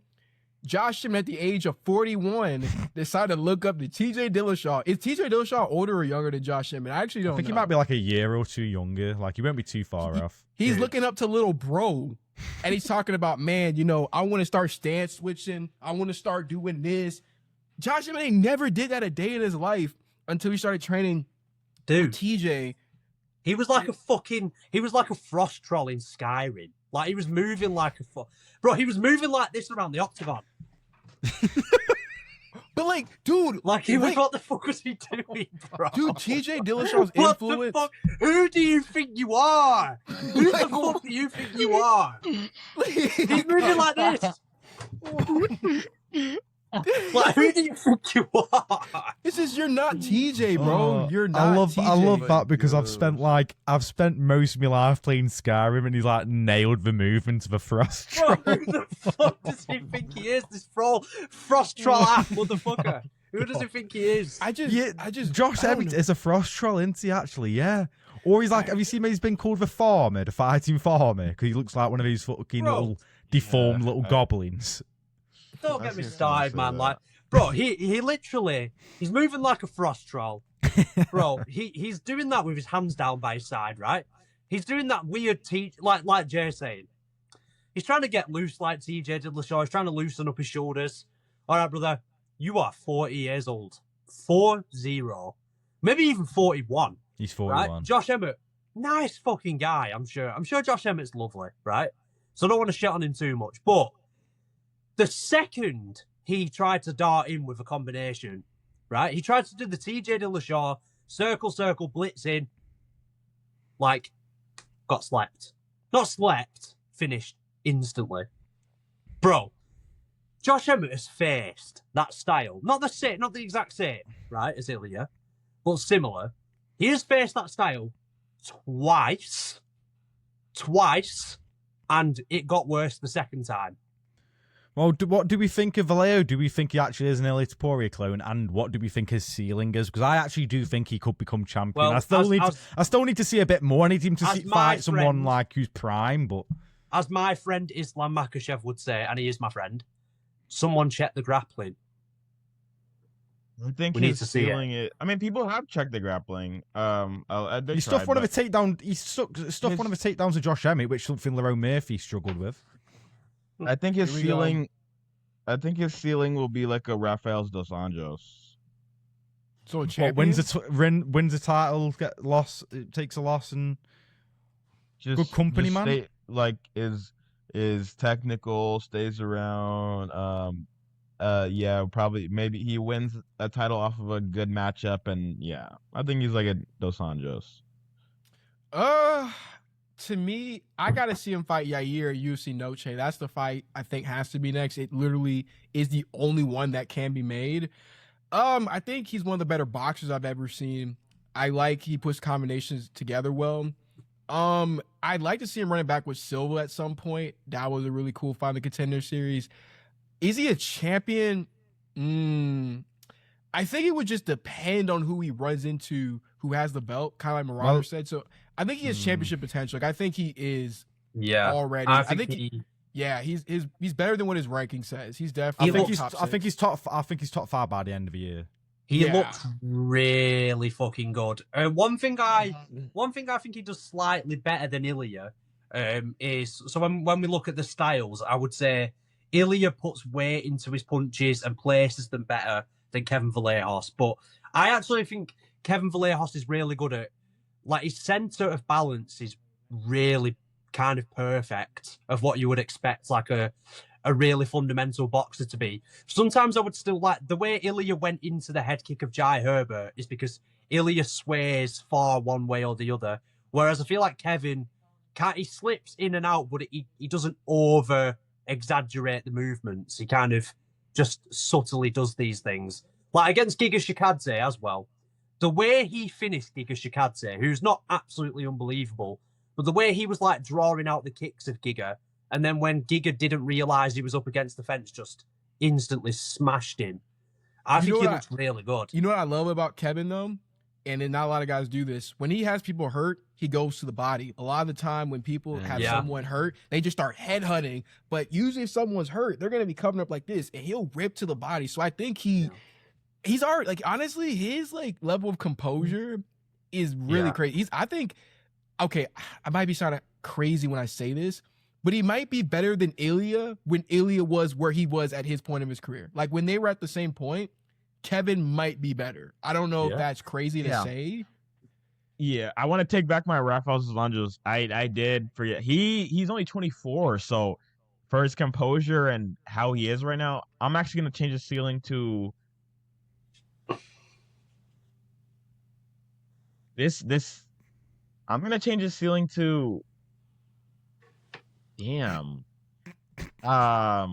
I Dustin Poirier that's gonna but wins the undisputed belt. You made him worse. You made him worse. No, but he wins the undisputed belt. So a Dustin that actually he's wins not the undisputed. Dustin. So you're saying he's like top 30 all great. time, basically, like top 30 all time level. Yeah, that's his ceiling. Yeah. See, I think he, I would say Ken Vallejos kind of.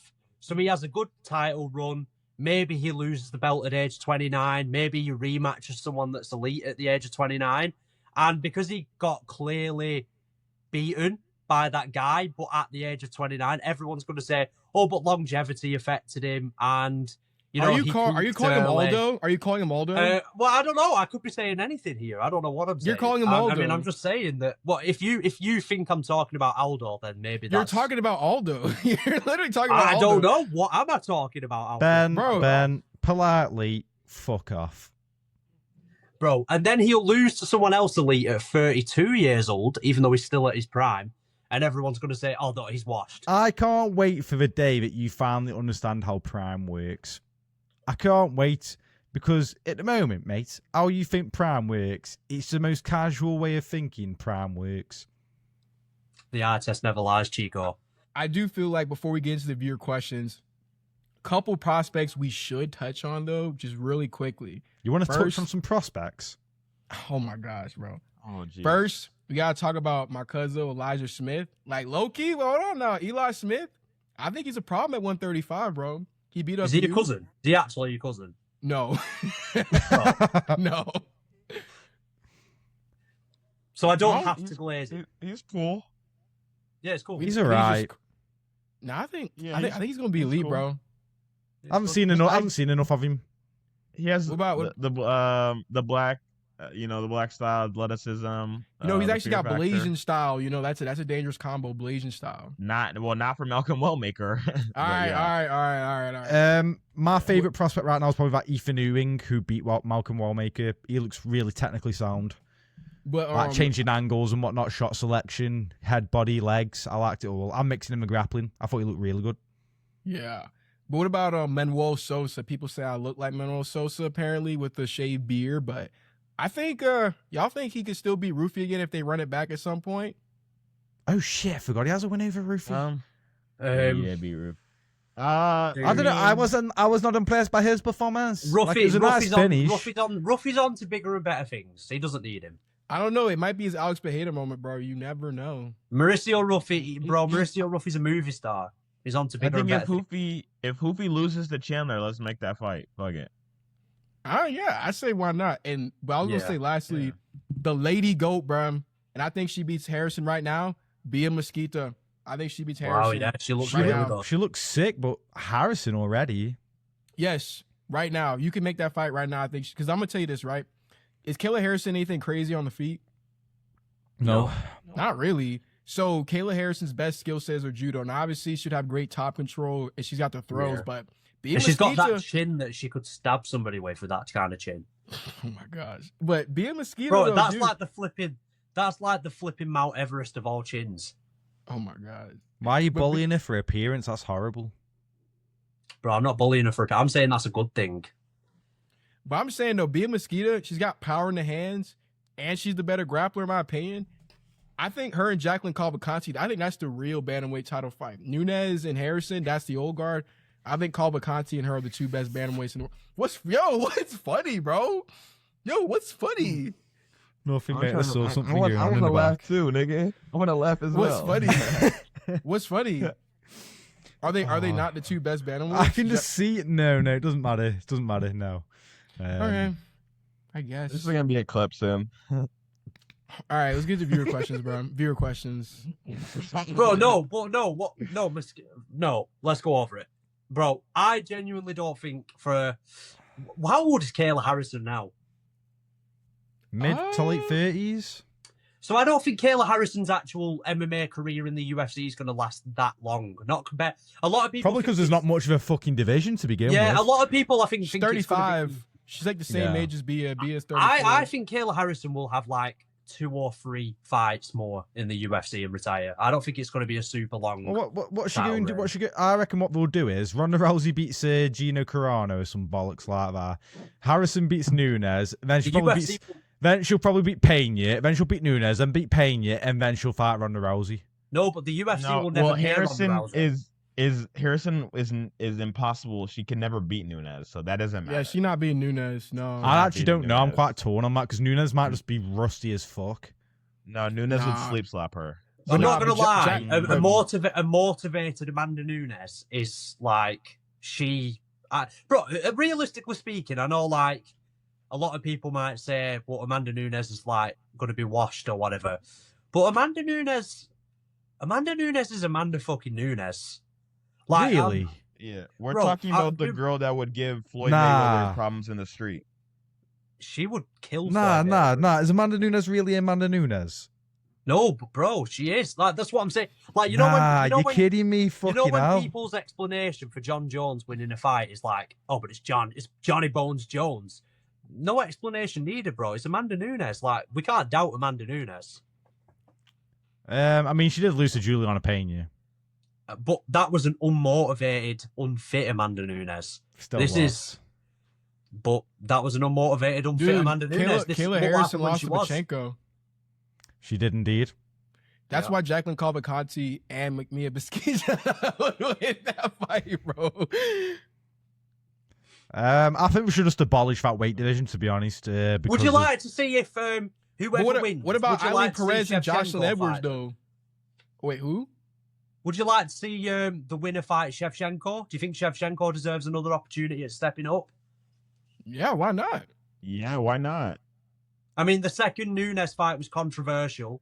The first one and the first one. And the first Mate, one. as long as we don't get something to do with Juliana Pena again, I'm happy. I'll be Well, honest with if we're gonna Ju- say Juliana Pena's so bad. I think Julia Payne should fight Eileen Perez. You feel me? I think that's a cool fight. I think Juliana Yeah. Pena should retire, to be honest with you. Nah, Dude. I'm gonna be honest. I like Pena, bro. I feel like people hate on her. Because dude, I'm gonna be real. I was hating when women would start glazing Nunes before they would fire her. They'd be like, "Oh, she's the greatest of all time. It's an honor." No, you gotta fight that girl, bro. No, I Pena's respect- entitled. Pena's entitled. I don't like her. Bro, Pena, if but to be fair bro, though, if I- Pena does bring guys. Dude, if somebody would have beat John Jones, bro, they would act entitled too, bro. Like I get it. Nah, Like, nah. I had to watch Pena versus Raquel Pennington. No. what? What's wrong with that fight? Raquel Pennington what- won that fight, by the way. I scored No, that she easy, didn't! Raquel. Yeah, she did. She I did. She easily did. scored that shit, Raquel, bro. I Yeah, I really get it. hate that The fight. fight- I scored that Dude, fight. the fight It was ended. Pena. The fight ended, and I was like, "Oh, Raquel won. Let's go," because I put a bet in. And then it's like, nigga, what? Juliana Pena just got her hand raised, I guess. That's Yeah. a two-time Superstar. UFC champion, by the way. Two-time UFC champion. Viewer Two-time. questions. Right, so Uh, viewer questions. Yes, that's a good segue. I've actually got the viewer questions already, guys. So this is Oh, some you are professional good. stuff. You are good. Lewis Hornsby says, "Hello, Lewis. Who do you think is the most technical fighter in the UFC currently?" I want to start off easily. Piotr Jan. Okay, who's Yeah. who you, Alfredo? It's either Jan or low key. Low key. I think Charles might be up there. I mean, he's quite fucking good everywhere. Yeah, on a not a bad technical shout. standpoint. Like, Okay. because like I don't think about Yan. He just doesn't really have submission game. Like, I know he went for a Kimura on Marcus McGee, but Islam. Jay. I think if we're talking technical, I'd either have to go Islam, Volk, Lerone Murphy, probably one of those three. I think I'm leaning towards Lerone. I'm gonna be honest. I think Lerone is the most technical. Okay. Bro, what? Lerone is very technical. I cannot no, lie. he is. He's not the most technical. What about though. Marauder? I actually took notes from Lerone in training. Like I brought his game to my in my real life training. His feints, I brought that to my game. I did. When I watched him against Josh Emmett, I was like, wow, that like double step feint he does. Like viewers, great. I'd just like to viewers. I'd just like to have a private conversation with Marauder. Marauder, you meant to be hating on Lerone on this episode. No. Fuck Lerone Murphy. It's not. I never liked the guy. I think he's a frail black man. But let me tell you something. Right. He's technical. I took his game in my in real life game. I love it. His game is cool, but it's not cool against other people. It's just cool for me. It implements into my game nice. Who's like a niche? Who's like a niche outside shout? Do you think? I think the most technical niche one.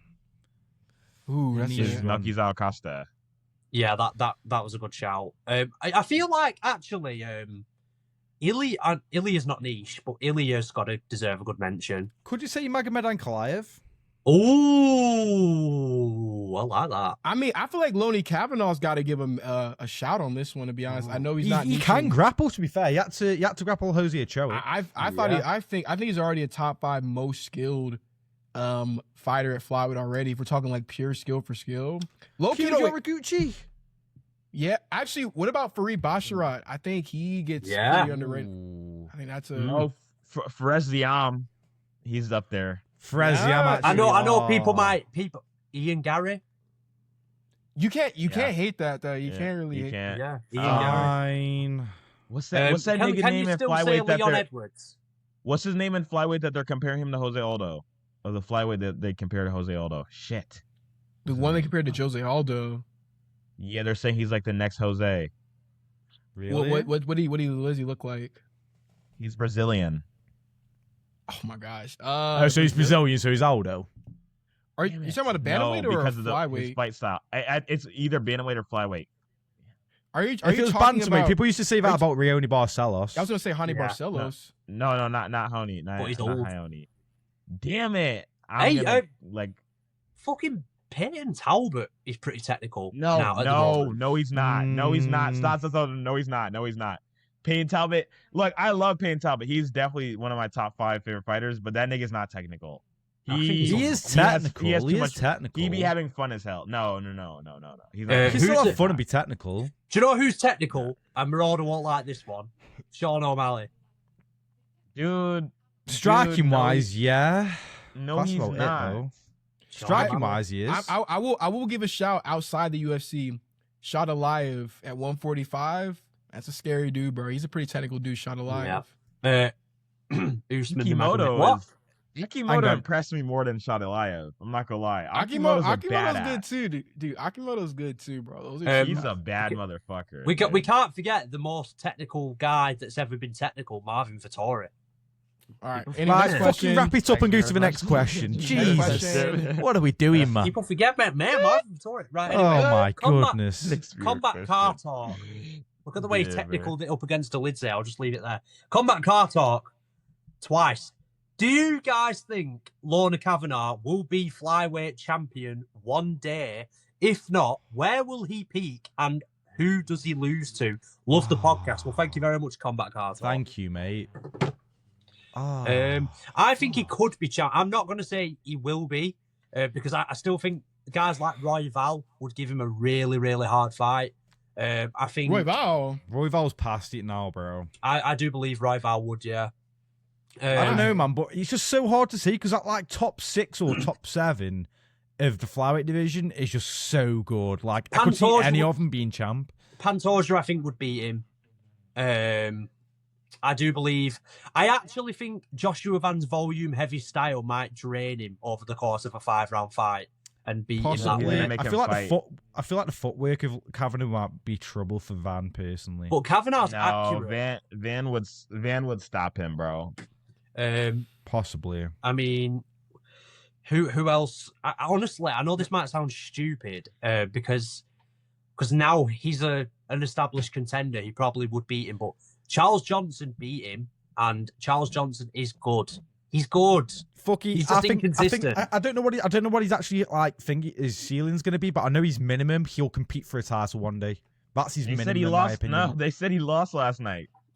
He did lose last night. No, Charles Johnson won that fight, bro. People who said that he lost are salty because they lost money, bro. I ain't trying to hear that. No, hey, Arjun is not a nigga to bet. He's not a nigga to bet. He's not a nigga to have bias. Listen, I love Arjun. I love Arjun, but he's wrong.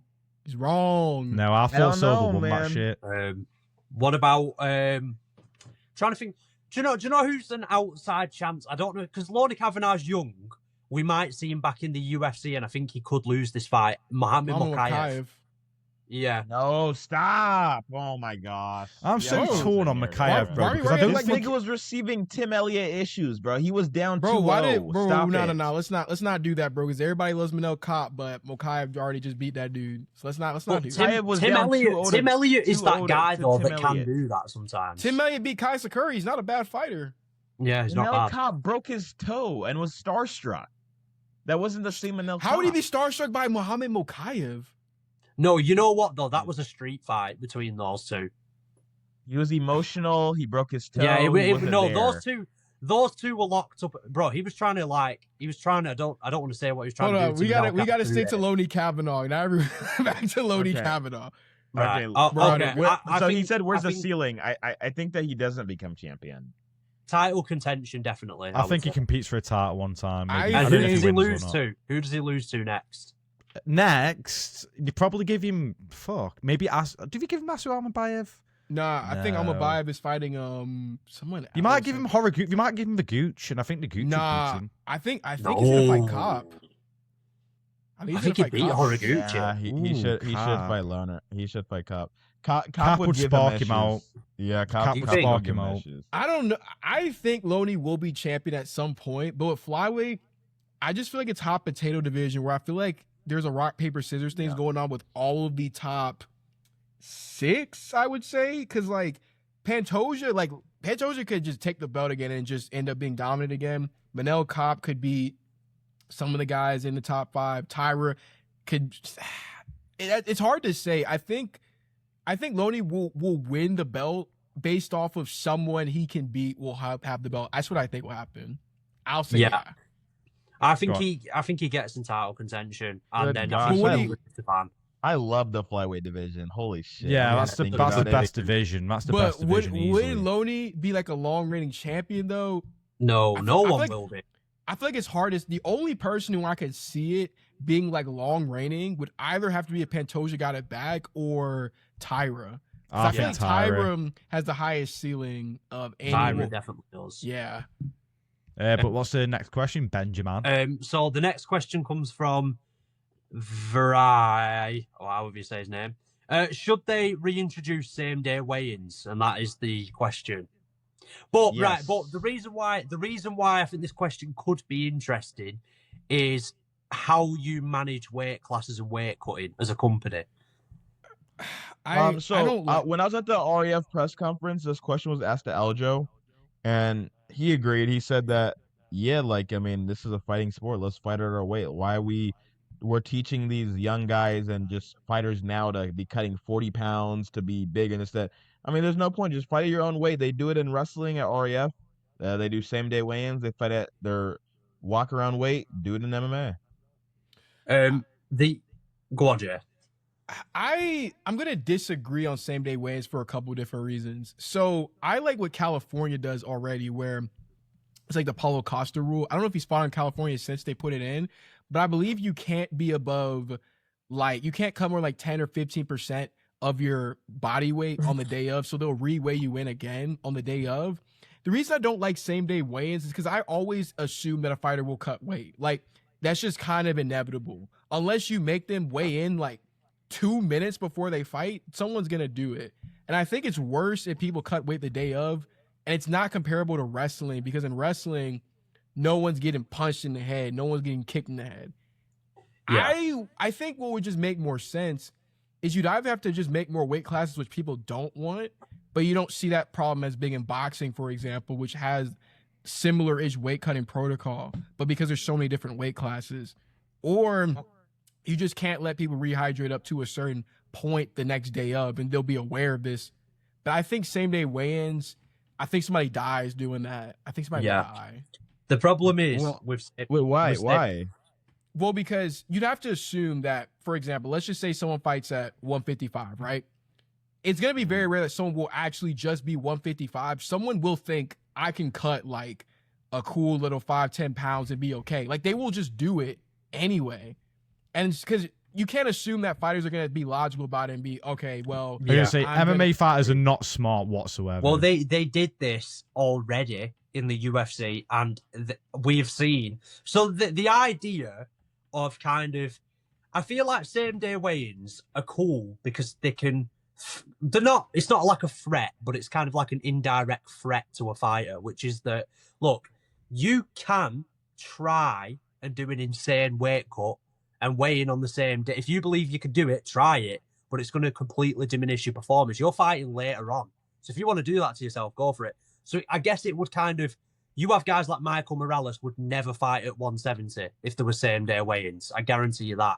But at the end of the day, I do agree with Jay where there are going to be fighters that are still going to attempt to do it, and then we're entering a dangerous zone where you've eliminated one problem and kind of created another, where there's going to be those guys that are still turning up that are big for the weight class that make weight, and then we're seeing some dangerous outcomes on the fights. I think it's a dangerous thing to do.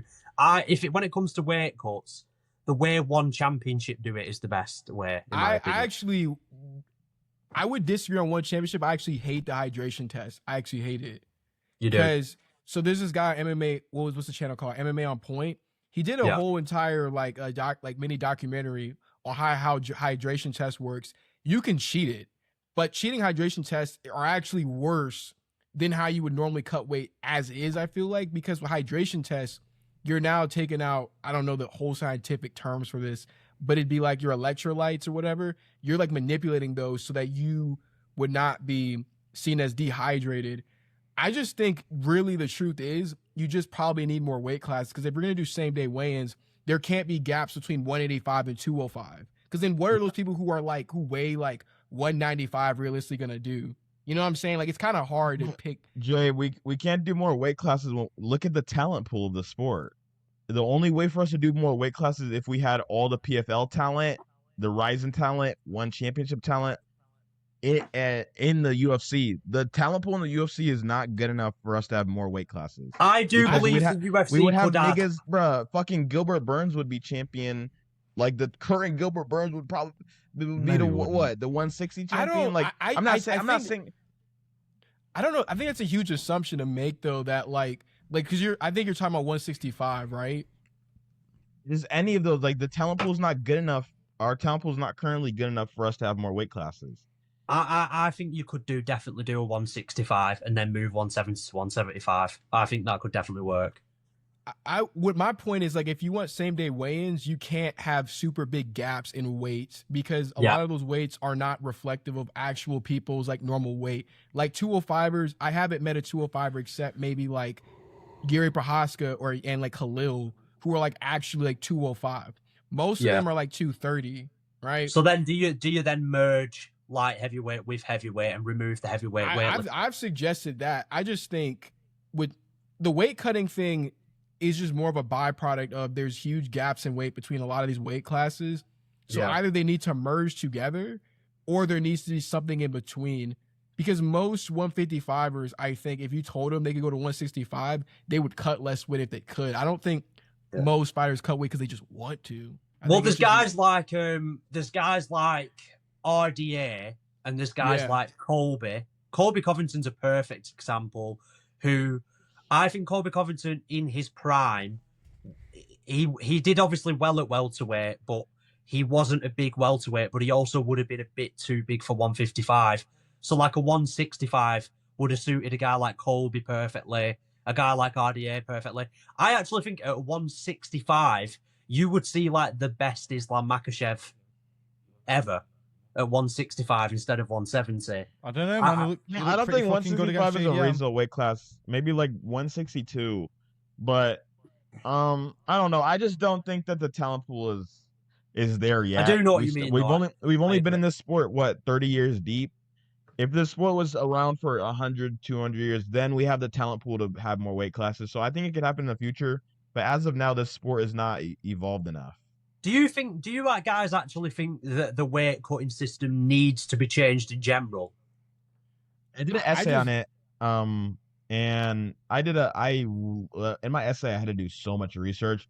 And honestly, yeah, I do think I did think it should be different.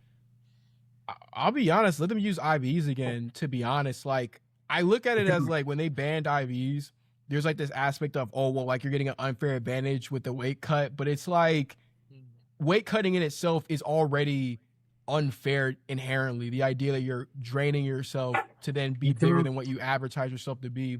You can mask PED use with IVs, though, can't you? Dude, I'm going to be honest, bro. Like, I think there's just some things that are probably inevitable with MMA. Dude, I'm not being funny. I got that off Joe Rogan, by the way. That is not my opinion. You know,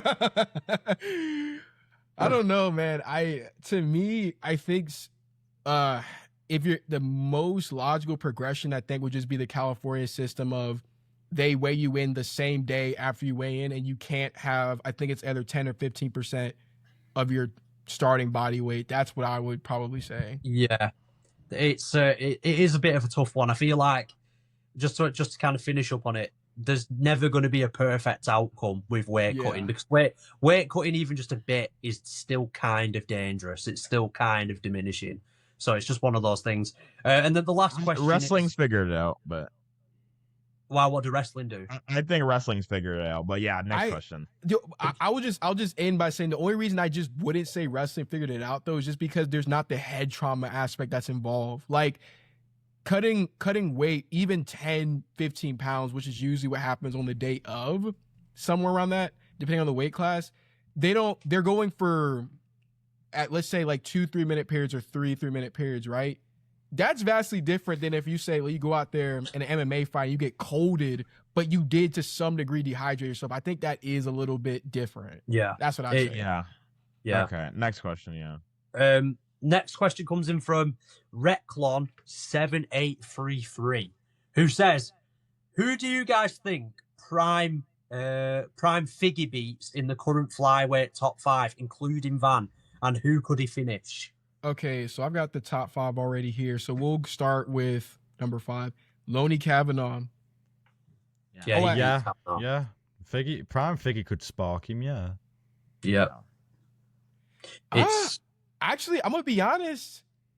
But Kavanaugh is over not 5 rounds. I think he would struggle. I think he'd get pieced up a fair bit, but I think he would eventually catch him. Prime Figgy.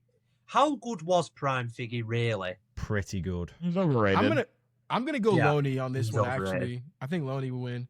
Figgy takes it. Okay. Figgy's. I think we're all forgetting Figgy's grappling as well, which has been like a great weapon for him at 135 against bigger dudes. Like, yeah, Figgy was a bully at 125. But you know, I don't think Kavanaugh... He was a marauder. But I don't think Kavanaugh would go easily. I feel like Kavanaugh could land some shots on him and counter it. But I'd say Figgy. He would. But like Figgy had a great chin at 125 as well. It was only towards the end because of the weight cut that it started to go a bit. Mm-hmm. Yeah. Okay. Kyoji Horiguchi. I think he beat Horiguchi. Yeah. Figgy would spark him. Yeah. Horiguchi just couldn't... Figgy sends him to the Shadow Realm. Do you not think Horiguchi might be able to like frustrate him and survive though? He could do. I think it's close. I don't like his blitzing style against someone who has so much pop. I don't necessarily love it. He only needs one moment against Horiguchi. Yeah. Okay. Brandon Royval. Yeah, he'd smoke. Yeah, he beat Royval. Tatsuro Taira. Figgy would spark him. Figgy beats him. Figgy's got good grappling, man. Yeah, it's a bad matchup. He had good and he's big for 125. He had good grappling, but it's not on the level of Taira, I would argue.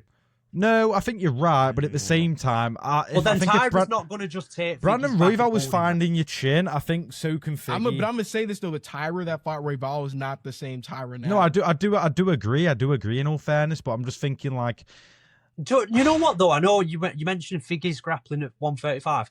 Tatsuro Tyra could probably ragdoll a lot of 135ers as well. I think he's a strong. I don't think he'll be able to maintain. I don't think he'll be able to maintain it for 3 rounds though, like Figgy was able to. Yeah, it's tough. It's one of those things where it's kind of like back then for Figgy, it would be seen as an unstoppable force versus like a movable object type matchup. Where it's like, can Figgy push Tatsuro Tyra back and break his confidence, or is Tatsuro Tyra? I just think the skill gap's too early? big in striking compared to grappling. Personally, Tyra's defense isn't good enough.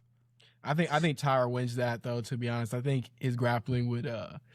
I just think how he is now compared to the Royval fight. I think he's a lot smarter with the entries. I think Tyra. Yeah, but I will say I don't think Tyra could just get Figgy's back and hold him for 4 minutes. I think no. He'd have to risk a bit more, and I think he'd have a tough time with Figgy. But yeah, that'll be a fun fight. Speaking of how Tyra did improve from the Royval fight, I do think that a lot of fighters don't improve, but it's hard to tell because you can have a good performance and a bad performance. But there's a lot of fighters that like generally do not improve anything. They're just gonna come in and have a good night, or they're gonna have a bad night. Or a bad night. Have you got many examples? Charles Johnson. I don't disagree, but Charles Johnson, perfect example. I think I think he's improved. I think like I off the top of my head, I'm gonna make a video on it probably, but I think like there's just really niggas out there that haven't improved since like this fight, but they're just having like good performances and bad performances, but they never improved on any skills. Like they come in as the same guy every single time, and they've been coming in as the same guy for years. Ever. I mean, we have best just example, Josh Emmett. I was literally about to say, yeah, we've just seen Josh Emmett last night, who's literally knows just throwing the right hand. Came in the same guy else. since the Jeremy Stevens fight, like the Jeremy Stevens, Or an example that's really really harsh. Potentially might be someone like Max Holloway. No, I was gonna say Max Holloway too. No, I think he's definitely changed from like when he lost. But has he improved? In what? Well, in certain aspects, yes, I'd actually say he has. I think so. I don't think he's improved since the Yair Rodriguez fight. No, he definitely did. I mean, if we're talking the Yair Rodriguez era, he definitely has. I mean, if you look at the Gaethje fight and even his fight against Dustin Poirier, something that was uncharacteristic before was Max's style primarily was momentum based. Like he needed to be able to hit you like 1 or 2 times and then build off of that. Against Gaethje and Dustin, he was actually using movement, like he was in, out. Yeah. Same thing with Ilya Taporia. Like I know people don't think of it that way because he lost to Ilya, but that Max Holloway does not look anywhere close to the one that fought. I also think Holloway sits on his shots a lot more compared to when he never really used to. He does, but then that very same thing that now helps him sit on his shots kind of. Like, I think the old Max still could have gone close with Ilya based on volume, keeping him busy, and kind of done the same. Like, with what I'm saying with the Holloway improving thing, he kind of traded things for other things that made him look like he improved, but really he was just the same, but different. Yeah, I think he has like physical regressions, but I think his skill got better though. Maybe it's physical regressions then. Yeah, that's possible. He hasn't went to the gym in his whole career. I don't know. Number 2. Yeah, I was gonna say Manel Kopp versus Prime Figgy. They got matched up, and I was always gutted it got cancelled. Manel Kopp, Figgy had a great chin in his prime. Yeah, but Manel Kopp's so explosive. Do you not think he could bully Manel Kopp though? Figgy would win.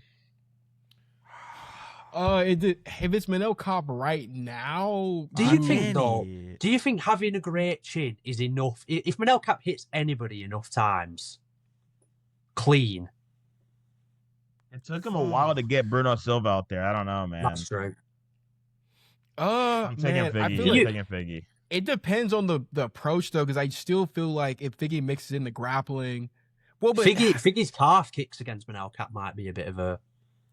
bit of a problem. Figgy had decent picks. Cop is such an inconsistent fighter for me though. Where like, this is so hard, man. But Cap is really tough to catch like that. He's got good footwork. Like on the feet, that would be. But it's not impossible. It's not impossible. No, it's not impossible. Oh man, it has been done. I'm gonna be honest. I think I'm picking Cop here because also this would be an open stance, right? Because Cop southpaw, Figgy orthodox. I'm gonna go with Cap as well. Fuck it. Yeah, I'd say Cap. Cap's. I don't know. Holy shit! I don't know. And I love Figgy. Who are you going, Marauder? Figgy. Nigga, yeah. What the dude? Come on. I don't know. Okay, Pantoja. You already beat him. He beat him. But he didn't beat the best. That wasn't He the didn't beat same the best Pantoja. He'll beat him again. Figgy would Honestly, fuck him yeah. up again, though. Yeah, because stylistically, Figgy has the grappling to negate some of that. It's different though with Tyra. I think Tyra's grappling though is different from Pantoja's though, because like Tyra's like more physical. You know what I'm saying? Like when I saw him next to Brandon Moreno, I was like, yo, nah, this dude, he's low key like a tweener between 135 and 125. I don't think Pantoja's sweeping Figgy in the clinch or anything like that though either. I don't Who think knows that's though? happening. But Pantoja can surprise you though. That's the thing. Like Pantoja. Do you think Pantoja might be able? Because obviously, even against Figgy the first time they fought, obviously Pantoja can actually tank Figgy's shots. Do you think he could drag him into a war? You know what? Now that I think about it, Pantoja would win that. I actually changed my mind. Pantoja wins this. Well, the thing is though, his entries are too piss poor to. No. If you look at him versus Kai Karam, that most recent one, the way he's ending shots off of the low kicks. Nah, actually, against both Kais, his entries got a lot better. Against Steve Erceg, nah, he'd lose to Figgy. But this current Pantoja, nah, give me Pantoja. No, but I mean, even again, when Figgy fought Brandon Moreno, let's not forget, Brandon Moreno's one of the first guys that when Figgy committed, Brandon Moreno committed with him, and that gave Figueiredo a really hard time. Like, Pantoja's going to commit when Figgy commits. He's going to meet fire with fire. Yeah, but he doesn't have the same, like, Pantoja's striking is not on a similar level to, like, Brandon Moreno. But he's still... he can sting you. But he can still... I feel like he can still dog it out a bit. He can dog it out with him, but he'll just get caught like he did in the first fight. Do you reckon it'd be like not the same, but do you reckon it'd be like a pinball at Gaethje, where it's like a war, but not really, because Figgy's clearly winning? It would be a war because Pantoja's got to get in there and make it dirty, but Figgy would fucking wreck him again. So I mean, Figgy, what are we saying then? Where would he be ranked? Well, then we got Joshua Van. Oh well, we got Joshua Van, but I think Figgy would beat Pantoja. You know what? He would annihilate Van. Give me Van. I don't know. Low-key, I might go with Van on this one. No. Nah, I don't know. He would not Van out. He would knock Van out. Yeah, actually, he knocks Van out. Nah, let's not forget, Van's defense isn't actually that good. I don't know, man. I like Van's combination punching. I think because it's still gonna be prime Figgy, it still means he will inevitably slow down. Give me Van, bro. Give me Van. That's true. Van can throw hundreds of strikes, but because of this conversation, I'm gonna when I get a chance, I'm just gonna watch loads of Figueiredo 125 fights. Oh, it's overdue. I need some excitement. I mean, in my it's life. prime Figgy though. Do we think he's just to finish up on it? Do we think he's a bit overrated? Well, how do you rate him? I don't think he's overrated because I don't even think he just had too many fights with Moreno. If he would have had like more, more. Quantity with if he was in the division today now, variety. I don't think he low-key saved the flyweight division. He did. Okay. Henry Cejudo fucked off, and he made it exciting again by finishing Benavidez, finishing Alex Perez with that nasty guillotine. Henry Cejudo after the second Demetrius Johnson fight, who do you think would have won? Probably Figgy. Yeah, Cejudo was so funny. Cejudo. Do you think he would have bullied? People don't know about. Dude, that win over Marlon Moraes Cejudo has is one of the best wins of all time. That dude. Marlon Moraes was a nigga with no weaknesses. He was good. He was an assassin in his prime. Like he was sick. He was sick. Bro, Marlon Moraes. He would have beat anybody that day. People are gonna in like 10 years, everyone's gonna think that like Marlon Moraes was a bum, but no, he was an animal. Bro, I know it was kind of fluky, but KO'd Aljamain Sterling like. I hate it when people say fluke. It really does me head in. If you intend to land something, it's not a fluke. No, but Because you you know what I intended mean. on Like landing it. You know what I mean. I don't Yeah, think I it's the know. flute personally, but how I always seems. forget you're like a bit of a casual, so it's like, yeah. my bad, Do mate. we think? And then just to finish up, like last one, Demetrius Johnson and Figgy. Who do you think? Oh, DJ? DJ. I mean, he already fought John Yeah. Dodson twice, and he even fought John Moraga. He got rid of the he's not. No, he's gonna beat him. John It would Moraga actually and be- John Dodson both have big power, so It would DJ's a be- lot smaller than Figgy, though. Honestly, man, that would actually be a really hard fight for DJ. I would pick DJ just off of being able to edge it off of just he always usually finds a way, but I wouldn't be surprised if he beat DJ. Well, though. DJ's not going to hold Figgy down. He could take him down. I don't think he could hold him there at all. On the feet, DJ was a creative striker, but he left himself open when he was moving forward a lot. So I don't know. It's a tough one. I would have loved to have seen, like Marauder was saying, a little bit more from Figgy, like more variety of opponents. But it's tough. It was a good question. That I actually liked that question. Is that it for viewer questions? That is it for the viewer questions. Does that mean that's it for the episode? I'm trying to think if there's anything else. Do we want to talk about Hamzat Strickland or no? no. No. No? Maybe We've next. spoke about it. I feel like we've spoke about We it already spoke 500 about. times. We had a whole episode about it. We'll talk about it again when it comes, like, I don't know, Yeah. the presser or something. No? Right. Okay. Yeah. Right. Right. Thank you, everyone. Goodbye.